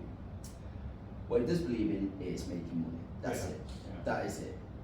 But in this film, all of these feelings, all of these negative towards the good things in life, one of them is supposed to be Christmas, comes to bite him back in the backside when he decides to go back on his word and not give his one and only staff member a pay rise. He's telling him, look, I do need a pay rise. He's like, you're not getting a pay rise. But again, he don't care, he goes home. He is a bit sad, this guy, for a while, but then obviously he's got family around. But then we see Ebenezer Scrooge's life, you think, oh gosh, I wouldn't want his life either. No. Yeah. So, you've got the ghosts that arrive while Ebenezer Scrooge goes to bed. Yeah. And I love Jim Carrey in this. I love Jim Carrey in everything. Oh, he's a legend. He's Oh, yeah. He's a great actor. He's a great actor. I think he plays several roles in this. He plays Scrooge. I think he voices a couple of He ones. wants his own. He's so good. He's like a walking character workshop. He is. Yes. He That's is. how it's described It's in just, Jim Carrey. it's It's like when he's Ace Ventura. He's like, oh, it's not even, yeah, it's just not even the alright then. It's like if you look at him as well, where he's like, he's kind of like rubber. He's kind of like he's got rubber face. he's rubber. He's kind of like he just jumps from one character. He's to so another. malleable. He can just sort He's of like- warp himself into one character and the next. The way he's just Yeah. change. Yeah, he's Yeah, it's like that scene in Ace Ventura when he goes to the landlord's looking for him. He goes, Ventura. He goes, yes, Satan? Well, sorry, sir. You sound like somebody else. and then he's like, your number's still 911? Oh, right then. So, let's put it on the bar there. Yeah, someone know, yeah. But it's still, that's you can tell he's extremely talented. He's brilliant. But so with this film, again, I love a good character development in films. So each ghost that comes to visit him, you got the ghost of Christmas Past, you got the remind me?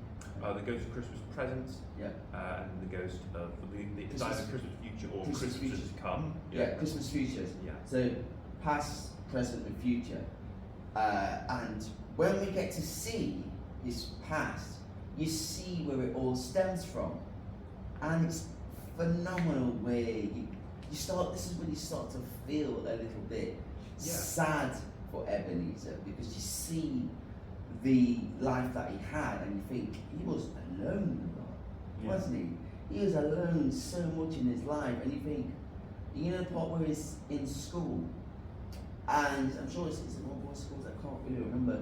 It doesn't really show much his past, but the ghost is showing him. It's like, this is you. You go, do you remember this, Ebenezer? And it's like, I don't want to see this. It's like, look at what you was. And it's like, no, You know, it's showing him all of these bad times that he had, Yeah. all of these sad moments that he had, all of these moments that molded him into the man he became today. And every single time he sees his childhood self, you just see how the pain that he's showing in his present self, looking back at his past, like, oh my God, this is really traumatic. This is the reason why he is the way he Yes, is. and you start to feel it. You go, because when you see him from the beginning, you go, this guy is horrible. This guy is horrible. I really despise this man. If this guy was alive, I would not want anything to do with him. He deserves the most miserable life as possible. But when you see his past, you go, oh man, this is horrendous. How can a child grow Yeah, like it this? is. It is. How can anybody? Nobody would want to wish that on somebody else, do they? Exactly. Unless they're born into greed. Yes, Then yeah. exactly. Uh, So when it furthers on into the film, you start to see little bits of progression, but it's not enough. It's still kind of the same man, but little hints of progression there. Yeah. And then when it's the ghost of present Yeah. coming in, that's when it shows you the effects that he's had on other people, the negative effects. And when it shows you the staff member that he had, what's the staff member's name? Oh, I'm not too sure. I mean, I haven't seen this particular film. Yeah, but I've it's, seen plenty of adaptations. Yeah, of the, but they all have the same thing. It's like this staff member who wants to pay rise. oh, Bob Cratchit. Yes, That's right. You see him. Yeah. You see so the ghost of Christmas present takes him to his house and shows him the effects that he's had on him. Yes. And you see it and you go, wow, okay, this is really tough. Yeah, give him food for thought. Yeah, this is really tough. And you see his son, the son who's a cripple, the son who's ill, the son who may not have long to live. Yeah. And you think, holy crap, this is really, really, really horrible, really toxic to watch. How can somebody do this to somebody? And when Ebenezer is seeing this, he's seeing, have I actually, first, yes you have. This is all your fault, you could have given him a pay rise. You had the money to give him a pay rise, but yet you didn't give him one because you are Ebenezer Scrooge. You are a horrible human being. You don't care about anybody else but yourself. It's like, but what I do is like, no you don't. No you don't. Admit it. You are selfish. You are a horrible human being. And he's in his head. He's like, no, I'm not. It's like, but he just keeps tormenting, traumatizing him, going over and over again. Going, you are a horrible human being. You don't care about anybody else but yourself. Yeah. And when you see not just the effects he's had on that character, but on the rest of the city, and you see the effects on everybody else, you see people don't like him. But that leads up to the next one, the Ghost of Christmas Future. When he dies, Yeah. and everybody's cheering that he's dead. It's like, you hear about Ebenezer's death? It's like, yes, oh, thank God for that. You Yeah. know, oh, I'm so glad he's gone. He was so miserable. I really did not like that man. And everybody is just, the whole city is having a party. And the Ghost of Christmas Future is like, you see, no one loves you. No one cares about you. No one ever cared about you, Ebenezer. Yeah. Because all you did is cause misery. Yeah. And it's like, I was never loved. No, because you were always unlovable. And what I love about that is, again, the character development. You see his past, present, future. And when he comes out of that misery, and when he comes out of that miserable state, and he goes, "Ah, there, young fellow, where are you going?" And he's like, "I'm going to the market." It's like, "Here." He throws him some money. He goes, "Fetch a turkey for your family." And he's like, "Really?" He's like, "Yes. Go on, tell everybody." And he's like, "Oh, okay, sir." And he runs off, and he comes out, and he gives money to the charity, and and what I love about the end is the character, his staff, come back, and he's like, "You're late," and he goes, "I'm so sorry, my son." Is like, "This will not do. How dare you be late?" And he sits down. He's like, I am so sorry. Please forgive me. I just got one thing to say to you." And he goes, "What have I done?" He goes, remember that pay rise that you wanted? He goes, "Yes." He goes, "It's all yours." I said, "Excuse me? Pay rise is yours."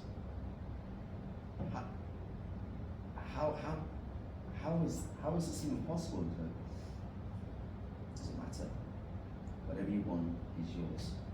And the guy's just in shock. And he gets invited round to the Christmas party, and everybody sees him there, and he's like, everyone's just going, "Ebenezer's here."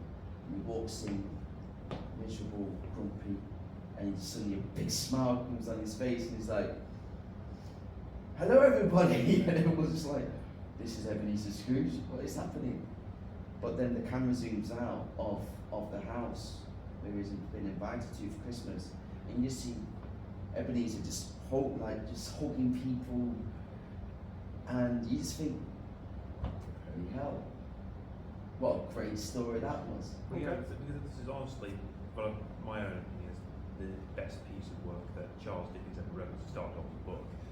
Yeah. Because it's basically one of the earliest forms I've ever heard of how to do good character development. You know, it's one of the earliest forms, even as a child growing up. It's funny, I think almost everyone has seen at least one adaptation of that story. It's plenty times, but honestly, it never gets old. You know, whenever they could announce yet another adaptation tomorrow, and I'd say, sign me up. Absolutely, fantastic. Yeah. Looking forward. And it is fantastic because, and imagine just the context as well. Because imagine you're like Bob Cratchit. You know, the night before you just left behind the usual miserable, Titus Two coats of paint boss who didn't give Paris. Next day, all of a sudden, he has seemingly gone out of his mind into this new genre This all happens in one night. and it all happens in one night, and it's believable. And despite that, you can easily believe it's believable. Because obviously it's going through literally a spiritual experience. A spiritual awakening. Yeah, exactly. Yeah. He's literally going through spiritual one. awakening. And yeah, it's. I mean, More like mental breakdown. exactly. I mean, I haven't seen that particular adaptation of Jim Carrey, and I definitely would want to see it because I've seen. There was a Muppets one with Michael Caine, which I haven't seen. Bill Murray did one. But that's, I'll get to that one soon actually. I think I So did see the one with Michael Caine, but it looked like that was Muppets one. Yeah, but that was it. But I never saw any other ones after that. There was a musical one in the early 70s with, what's his name again? It was Albert something. Albert, I can't remember his particular name, Albert something, and and that was also fairly good, that one as well. But yeah. But this one was so beautiful, because of the animation, the craft behind it, how realistic it looked, and how evil Ebenezer Scrooge looked. Yes. He was just so glum and grey and evil, and you think, this man, surely he will, if he had a smile on his face, everybody will run away in fear. But when he smiled at the end, everybody was like, he's smiling. And then he goes, he just starts hugging people. It's like, it's Christmas. You think, and this guy, he's changed, fully changed, and his smile looks amazing. He's hugging people. Well, it's good because it's so impactful. It helps you understand how people, because there are people like that in reality, there are actual Scrooges, and it helps give you a bit of context of how exactly is a person like that built. How on earth is their mindset? To show him far back in the past when he was a kid, to the present time, the effects having on everybody with his negative attitude, and then to the future when he passes away, everybody's cheering. And you think, wow, if this doesn't change it, nothing will. Yeah. And obviously it does. Yeah. And each ghost is as evil as he is, or more evil. They were huge, they're big, they're scary, and you figure, wow, these people, these ghosts are just absolutely terrifying. Yeah. But they all have a reason to be there, and they just tell there's you, always a reason for a way of person. exactly. And they're just showing him, look, you need to change your ways or you're going to die a lonely old man. Who wants that? Exactly. Yeah. Nobody. No one. So that's one of my Second. all-time favourite films. But let me just say my favourite Jim Carrey film. It's got to be The Truman Show. Oh god, it's amazing film. Okay. Anyway, But yes, for my Second one, choice. Yeah, I mean, I might as well carry on with the. I was going to say perhaps Hello too, but I think it's a bit of an original, so I decided to go with the other one from just about years before the original, Scrooged. With that Bill was Murray. Bill Murray, directed by Richard Donner as well, the great legendary journeyman filmmaker. God love Bill Murray. Yeah, it's Groundhog Day is good. Yeah, one of the best films ever. He eats that whole slice of cake in one go. Yeah, amazing. What? Yeah, with Scrooged, it's great because it flips kind of the story on its head. This time it's kind of self-aware. It's look, this type of story has been done over and over again, and Even back then it was. even back then it was. Even in the late 80s, they've done it so many times. But in this version, they know that, and they've kind of tossed it up a bit. In Yeah. that Bill Murray plays a TV executive who is overseeing this channel that makes a big live adaptation of A Christmas Carol. Just because this film is surprisingly meta for something from the 80s, actually. And he plays basically he has no self-awareness to realise he himself is kind of like Scrooge. Yeah. He is tied to 2 coats of paint. He's very much selfish. It's not really Despicable human. exactly. He has a brother that he doesn't really care for and isn't bothered to spend the holidays with at all. He's just he fires one of his workers played by Bobcat Goldthwait. Oh, Zed from Police Academy. Yeah, exactly. I ain't doing the voice again, lads. No. unless you ask me nicely. Well, then again, it's the holidays. No, but with this, Sorry, he said no. yeah, I'm outvoted. yeah, but Come on, Fraser, get there. And he still did it. yeah. But he fires him, which goes on to a whole subplot of how Bobcat's character goes through complete misery throughout the whole film. But eventually, even Bill Murray eventually goes through his own sort of story transformation with 3 ghosts visiting him. And what's interesting is they do change it about that the 3 ghosts they are far more chaotic or Yeah. villainous in their appearance, in their actions, and once again they do the whole thing of traveling through the past, the present, the future, helping understand his But it can't break that cycle. exactly, and helping you understand his impact of where he's come from, where he came from a family where who he's not loved much. He comes to the present, showing past as well, how he ruined his own past relationship with his girlfriend, and shows the future where, again, that's the future where no one cares that he's dead. No one's bothered. That's a horrible part, isn't it? Yeah. Because you just see his face, he's like, Yeah, and it's really quite impactful the scene where it shows his coffin about to be cremated, and Everyone Bill- cheers. and yeah, but Bill's desperately trying to stop her going in, begging his brother, who's sort of mourning. He's the only one who's kind of mourning him, begging him to sort of to stop it all. And and then eventually transitions to him being inside the coffin, burning away, and eventually leading to his great big momentous sort of rebirth, as it were, as a person. So it's one that's better at realizing. well, if you look at that scene, Yeah. because again, it happens in the Jim Carrey's version, Yeah. where this party's going off, there's, again, you've got his brother, and then you've got everything else, but it's rebirth. Yeah, exactly. When you see the burning coffin, that's the metaphor for rebirth. Exactly. Yeah, it's not the detail that wasn't lost to me either. There, so he is reborn as a better person. I mean, there's a brilliant scene where he does turn out to be a good person, but it's kind of interrupted by the fact that his fired worker, Bobcat, has come back drunken and with a shotgun trying to kill him. There's a whole comedic scene where he's trying to avoid his. Bobcat's a legend. Yeah, he is. He's an He is. absolute legend. Genuinely, he is. Yes. And there's a hilarious scene where he's trying to desperately avoid getting basically shot by Bob. The film is so wild and chaotic for an adaptation as well, which I really like. And there's this big moment. I think it's actually at the time they weren't really sure about it, but basically Bill Murray's character interrupts the whole production of the thing. It's being filmed live. It basically makes a massive speech about about being kind essentially, Yeah. and being giving. And people weren't really, at the time, weren't sure about the scenes. People weren't sure whether or not it was sincere or whether or not Murray's character was just having a complete mental breakdown. Because the way he's acting so impassioned and so vigorously. I mean, it kind of is dancing on the line there, but it's Bill Murray, so he still managed to sell it. Well, it's Bill Murray. I mean, the guy's an absolute legend. Yeah. Anything he does. He is. I hate He Lost is. in Translation is one of the best movies. I haven't seen I still that. see that That one. was Scarlett Johansson. Yes, I remember when it was new, and remember anyone who'd ever seen it said, "Oh my god!" You know that hotel has gotten so much visitors. Yes, Because of I'm that. not surprised. Yes. Surprised. It's an Oscar-winning film. Yeah, exactly. But with Scrooge though, it is brilliant because I mean Murray's so brilliant as sarcasm because he plays when he starts out as sort of the villainous character. He is so perfect with sarcasm, his dry words, just I like him already. he's just perfect. He's perfect. And when he does turn good, essentially to simplify things, he still makes it so believable.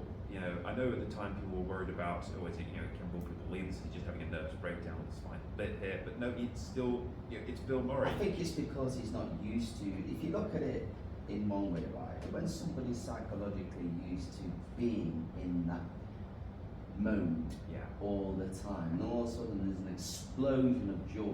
Yeah. You don't know how to deal with it. Yeah, You don't know exactly. how to act on Well, it. exactly. It's, So yeah. how do I? If you're Yeah. miserable all the time, how do you be happy? I'm Exactly. feeling happy, but how do I show that? Exactly. You Yeah. know, it's an alien. It's Well, almost they're sometimes, nuts. Sometimes people just don't want to show their happiness. They just want to Yeah. show that I am happy, but I don't need to broadcast it to the world. yeah, it's something that clearly his character is still grappling with. He's suddenly found this happiness and selflessness about him, Yeah. and he's clearly trying to grapple, understand it even, and yeah, but Is that so long without knowing Yeah. who he actually is? exactly, And then when he finally knows that he's actually quite a decent human being, exactly. But because yeah, nobody's born an evil person. no, there's no such thing as evil being born. You have to. It's you It have- progresses over time. It's yeah, built. You are It's built. influenced. You are influenced by Yes. these You're people that- influenced by evil to become evil. Yes, So- yeah. There's no such thing as and that's, nothing was and that's born. tragedy.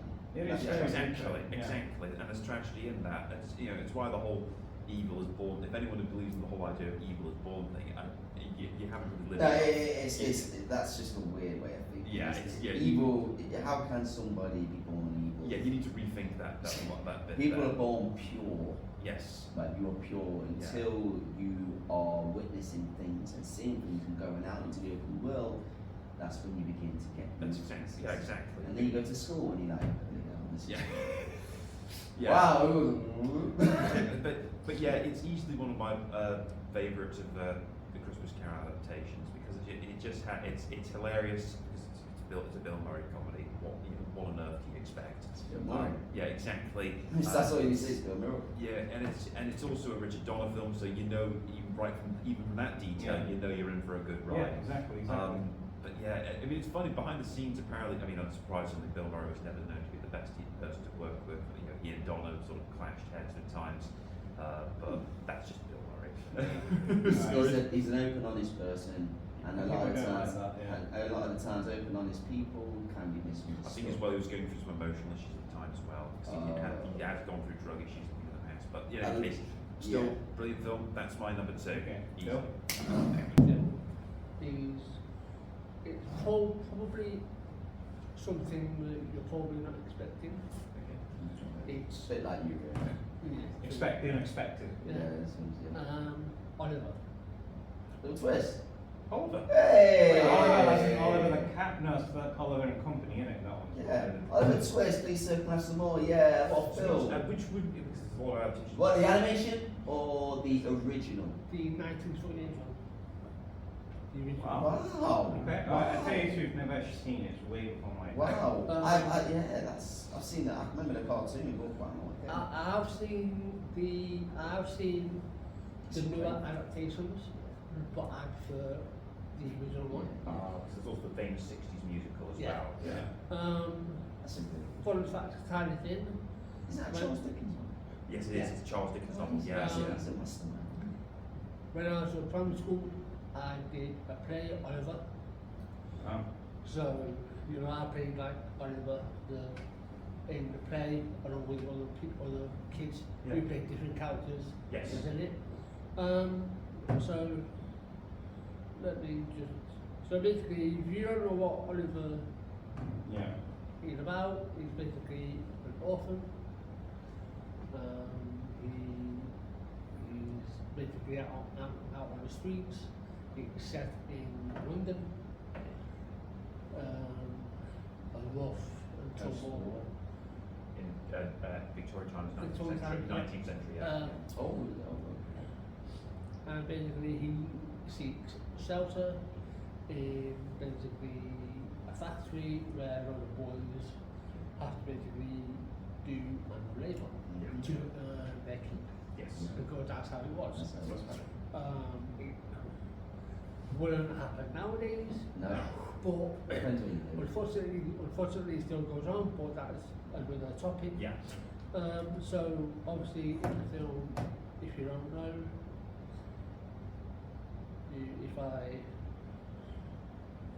so basically you have John Howard Davies who played on the twist, and Guinness Fagan. Fagan is similar to Alan Rickman in that whole you're not supposed to lose it. No. But you kind of You- be, Yeah. he kind of has that effect on you. You don't want to love it, but you just go, Yeah. can't help it not want to.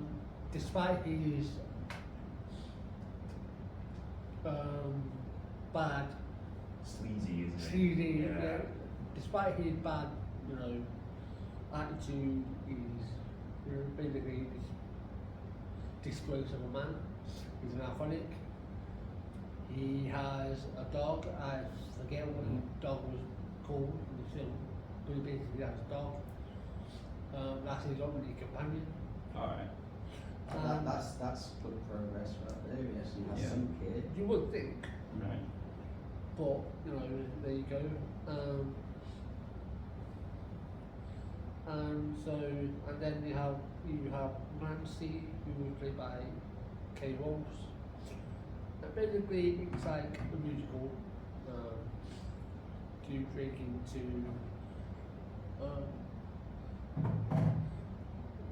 in song interludes at certain times. There's a famous one that I think all of us know, where Oliver Twist says, "Sir, can I have some more?"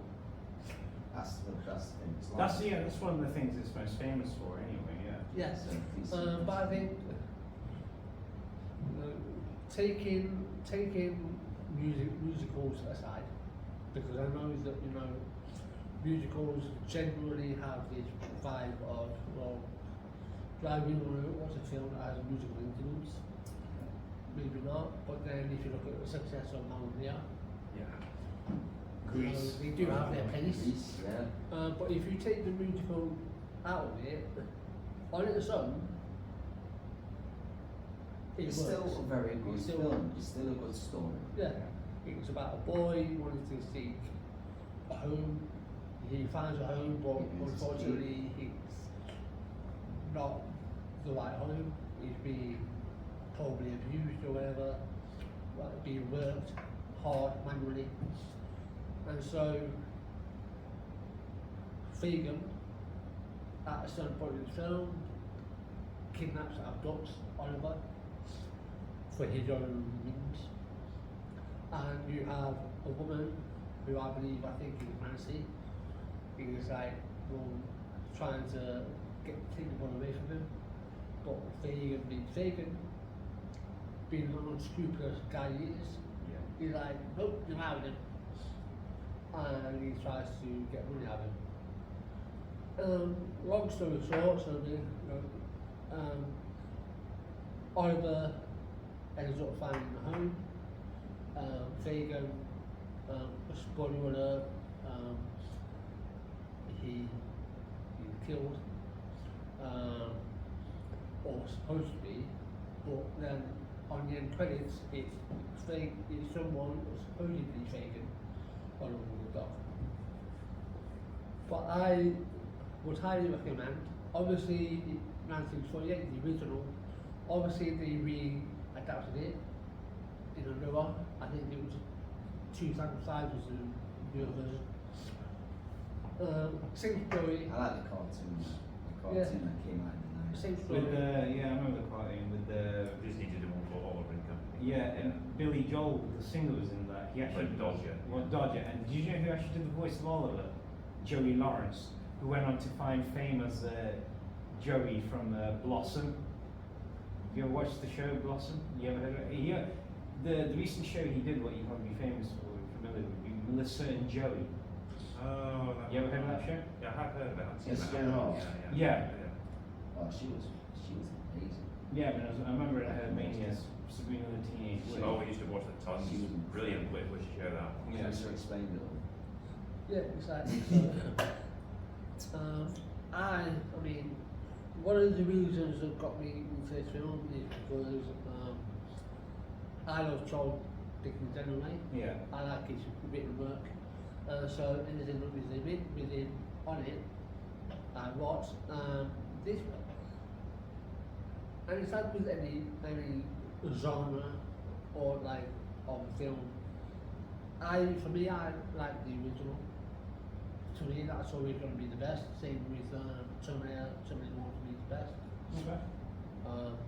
You know, so on, Alien, so on. So with this one, it's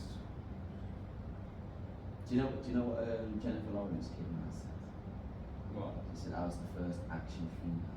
Yeah, I've been correct about And, given how like Ellen Ripley and- came in And you 1979. like Anders Gunn.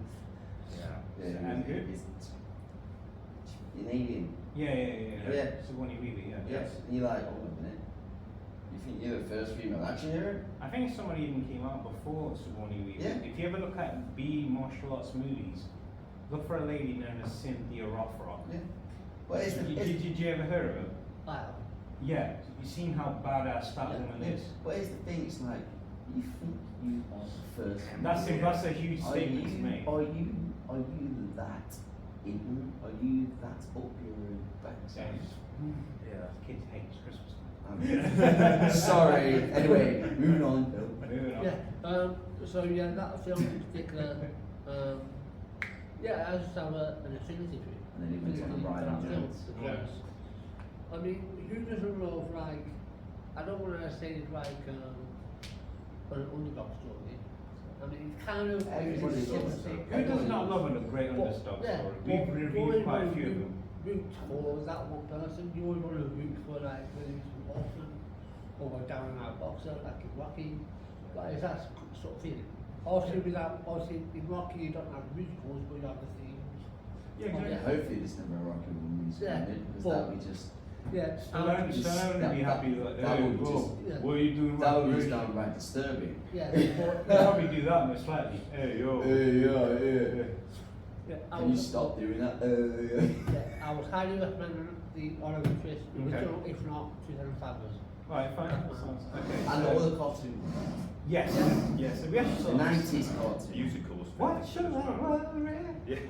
What shall I care? Go on, sing it. I can't remember. You are so helpful. There's also the musical Oliver with an exclamation mark for the I think 66. Okay. That was also, I remember seeing that, that was the one I particularly remembered seeing as a kid. That was Yeah. also, Alright, my second one. Eddie. Really, I hadn't noticed. Right, so you're very observant, Riley. I am. Riley reactions. They are back as a Christmas gift to everybody.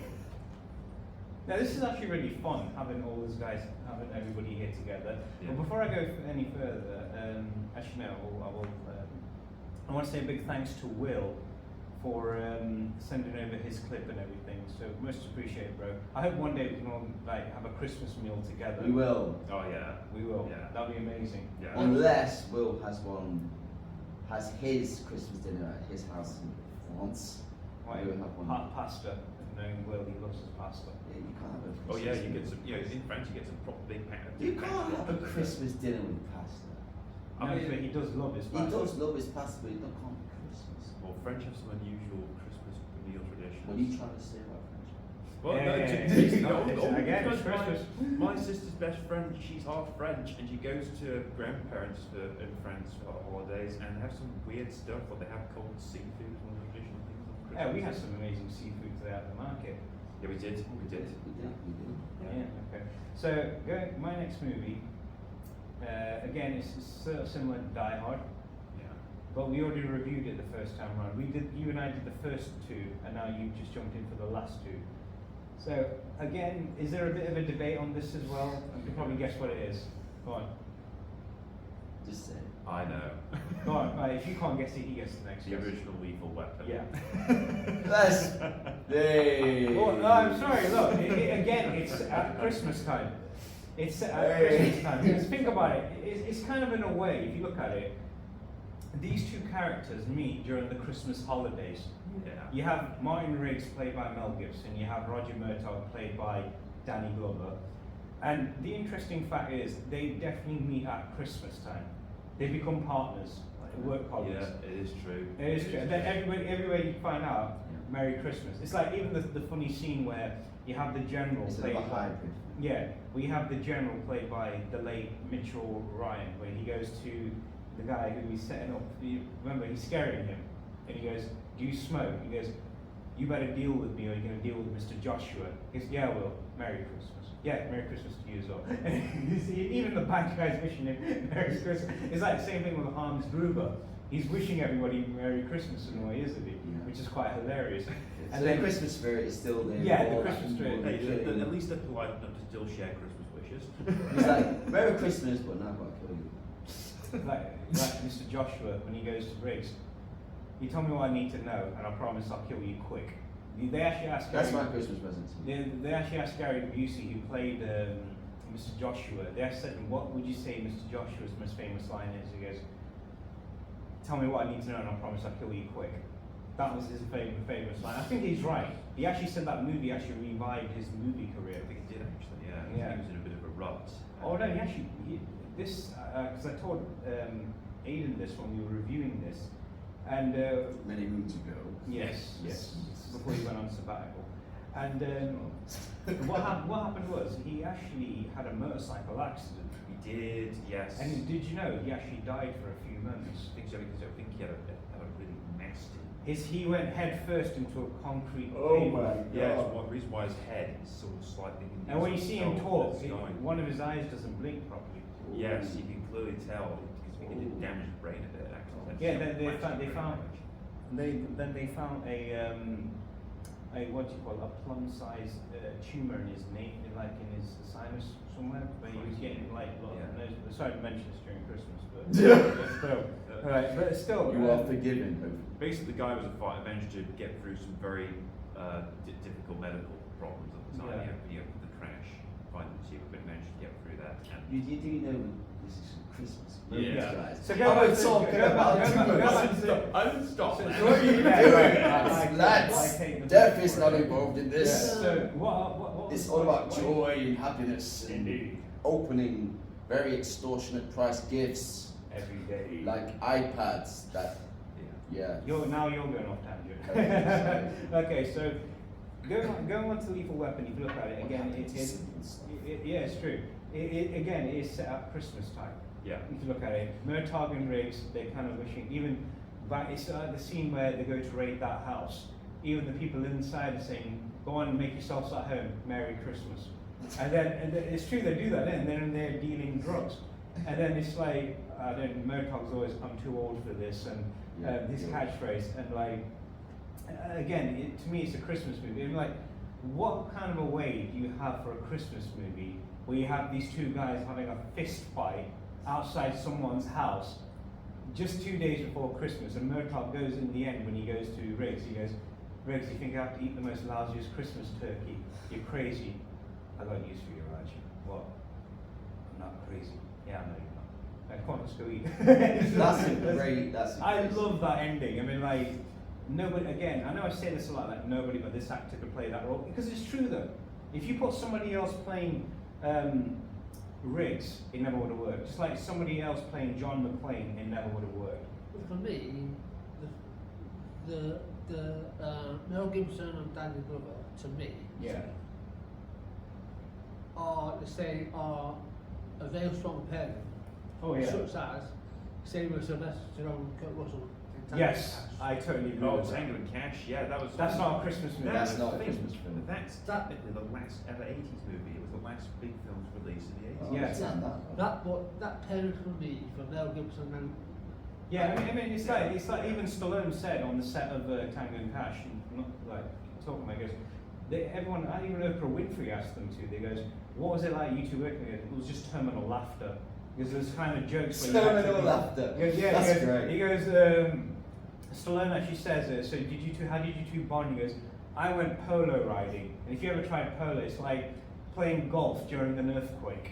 That's how he describes it. And he goes, he goes, Kurt, on the other hand, over here, Good. and he said, I have to take you out in one of those planes because he's a licensed pilot, like Kurt Russell.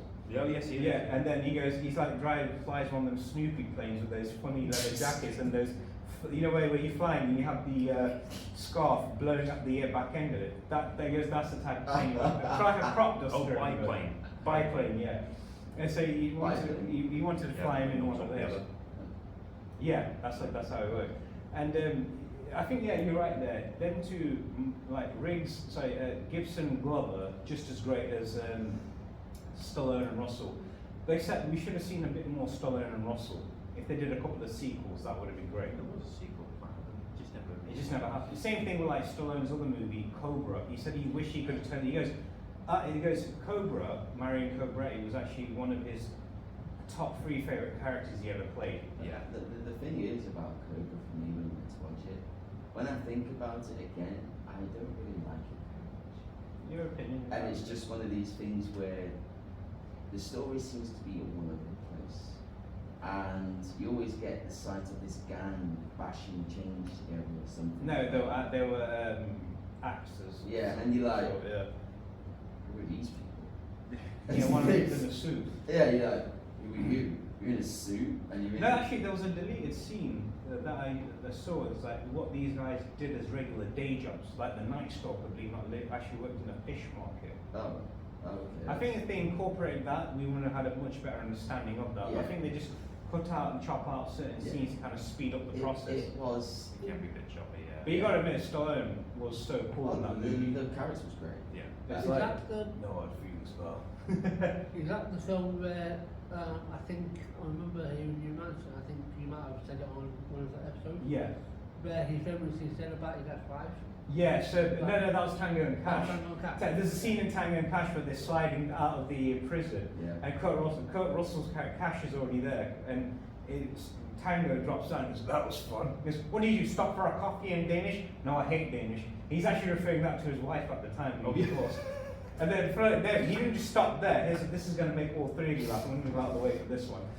He actually said when he went on the Arsenio Hall show with Kurt Russell, he goes, Sly, what's it like you being single? He goes, I saw your ex-wife Brigitte. He goes, why are there vultures flying around in here? Oh. See, I knew I'd get the reaction. Wow. He goes, what, there's vultures flying around? Holy And hell. he goes, I play a husband better in movies than I would play in real life. Oh. Stallone actually said that. I Oh. remember watching that.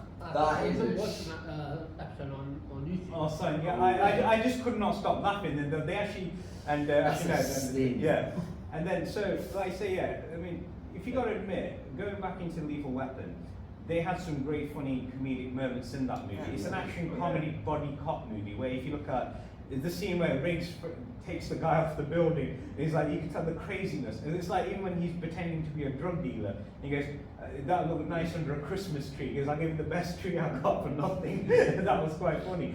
And then the scene where they're like the turkey, which is quite funny, when Riggs actually jokes to say, I enjoyed the meal, and he goes, no you didn't. He goes, yeah I did. He goes, Riggs, do you really like my wife's cooking? No. See you tomorrow, Raj. And it's this, like, my favourite scene in that whole movie, without a shadow of doubt, was that fist fight between Riggs and Joshua. The last You bit. want to show it the title? It was like, hell idea. Don't mind if I do.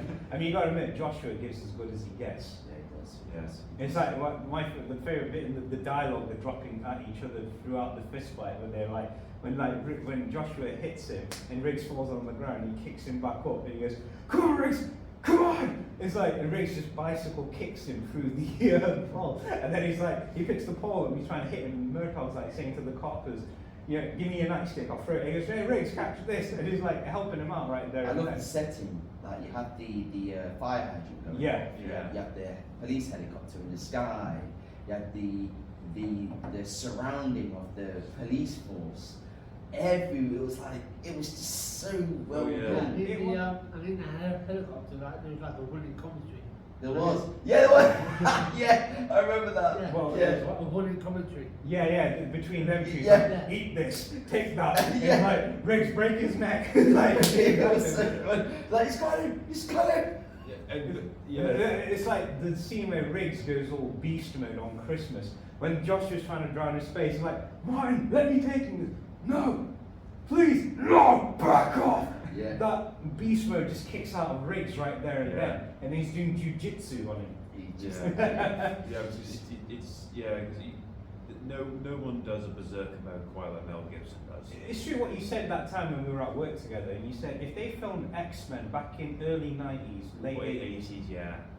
Mel Gibson would have been the perfect Wolverine. Yeah, with his hair, everything. Honestly, it would have been. I want that parallel. I want to go to that parallel universe. Maybe there is one Yeah. there. Yeah, I want to go to that parallel And universe. maybe they've done a parallel universe where they've actually kept Henry Cavill as Superman. Yes, you heard it right here. Yeah. That's sad, isn't it? We miss him. It's like when you and I went to go watch Black Adam. Oh, It's no, not a yeah. even though it's not a Christmas movie, but when we saw it at the end, it was It's phenomenal. an early Christmas present. Yeah. And it's like when he just turned up looking perfect, Yeah. and he's like, So Black Adam. it's been a long time since anyone made the world this nervous. Black Adam. Black Adam. You talk.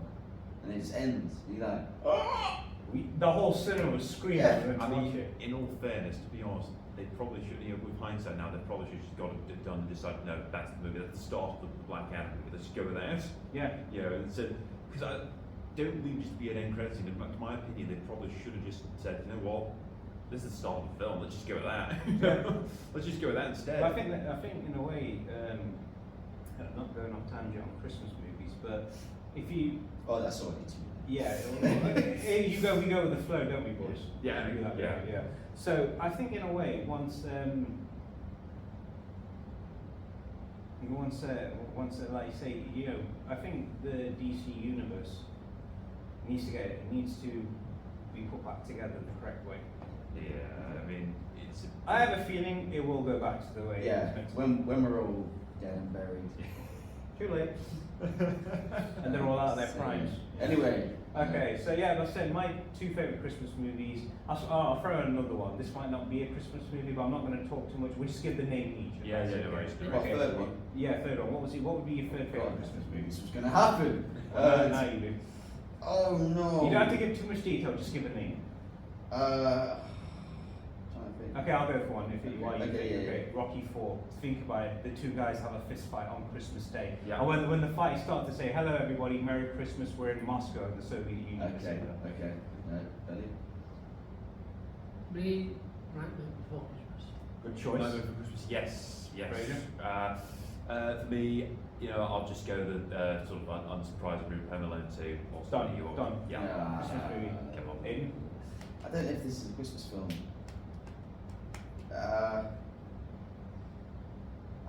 Ballad of Bakersfield.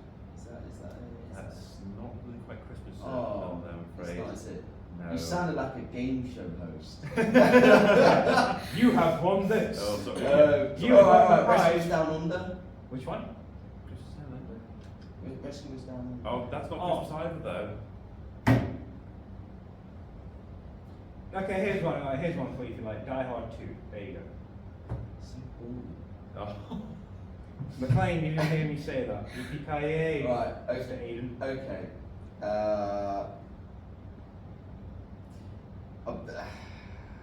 Okay, Abominable. So it's called Abominable? Abominable. It's the Abominable Snowman. Oh, the snowman. Yeah, I know what he's yeah, referring to. yeah. It's Is it with the song "We're Walking in the Air"? Is that one you're No, referring to? that's That's the snowman. That's the- I thought you were referring to that one. no, My bad, it's my an bad. animation film. It was really good. Oh, that's from Sony, I think. Sony Animation Yeah, Pictures. it Yes. was. It was yeah, really that was good. fun. That was because I was put on the spot, but yeah, I'd do that. Okay. But my original obviously favourites are Christmas Carol and my all-time favourite one, Johnny Plays Monster Place. Okay. And of course, my original was Home Alone. Of course, the other being Scrooged. Nope. For me, You said Oliver Twist. Gremlins. well, I said Oliver Twist, I said Nightmare Before Christmas. My other one is Conan. You said Gremlins. Yeah. Yeah, Conan, yeah. Yeah. Okay. Again, mine was Die Hard 1, Lethal Weapon 1, and Rocky 4. Here's another one, maybe Batman Returns. It was filmed at Christmas time. I found it a bit boring, that one, to be honest. I preferred the first one before that one. Huh? I found Batman Returns a bit boring. I preferred the original. Well, could have been worse. I could have said the third. Could have been, yeah, to be honest, yeah, could have been way worse. Could have been a lot worse. Thank God they weren't filmed at Christmas because they would have been the nightmares before Christmas. I hate to say it, but I have to say it. Nightmare after release of Christmas. Luckily they were not- Nightmare after being released at Christmas. No, luckily they were filmed they were released in summer times, all of them, so that them too, so they were okay. So they all, yeah. Yeah. So they Well, all can get stuff with stuff. Indeed. Well, that's all the time we have for today. Again, on the behalf of the 80s podcast, we'd like to again welcome back Aidan, welcome Bill to the show as well. Fraser, you're coming a long way, my brother. Appreciate that. Go on, go on. Feel it. Yes, You I feel it. Yeah, I it's feel a it. season to be jolly, not Yes, to be. I feel it coursing for the veins, yes. Yes. There. Ooh, then that's good. That's good. All right. So don't forget to subscribe. Next week we'll be back. Fraser and myself will be talking. We'll be concluding the Lethal Weapon saga for this year, and we'll be starting a new saga in 2023 as well. Hopefully, Aidan and Bill will join back in as well, guys. You up for it? And we'll see what happens. Indeed. Anything can happen in life.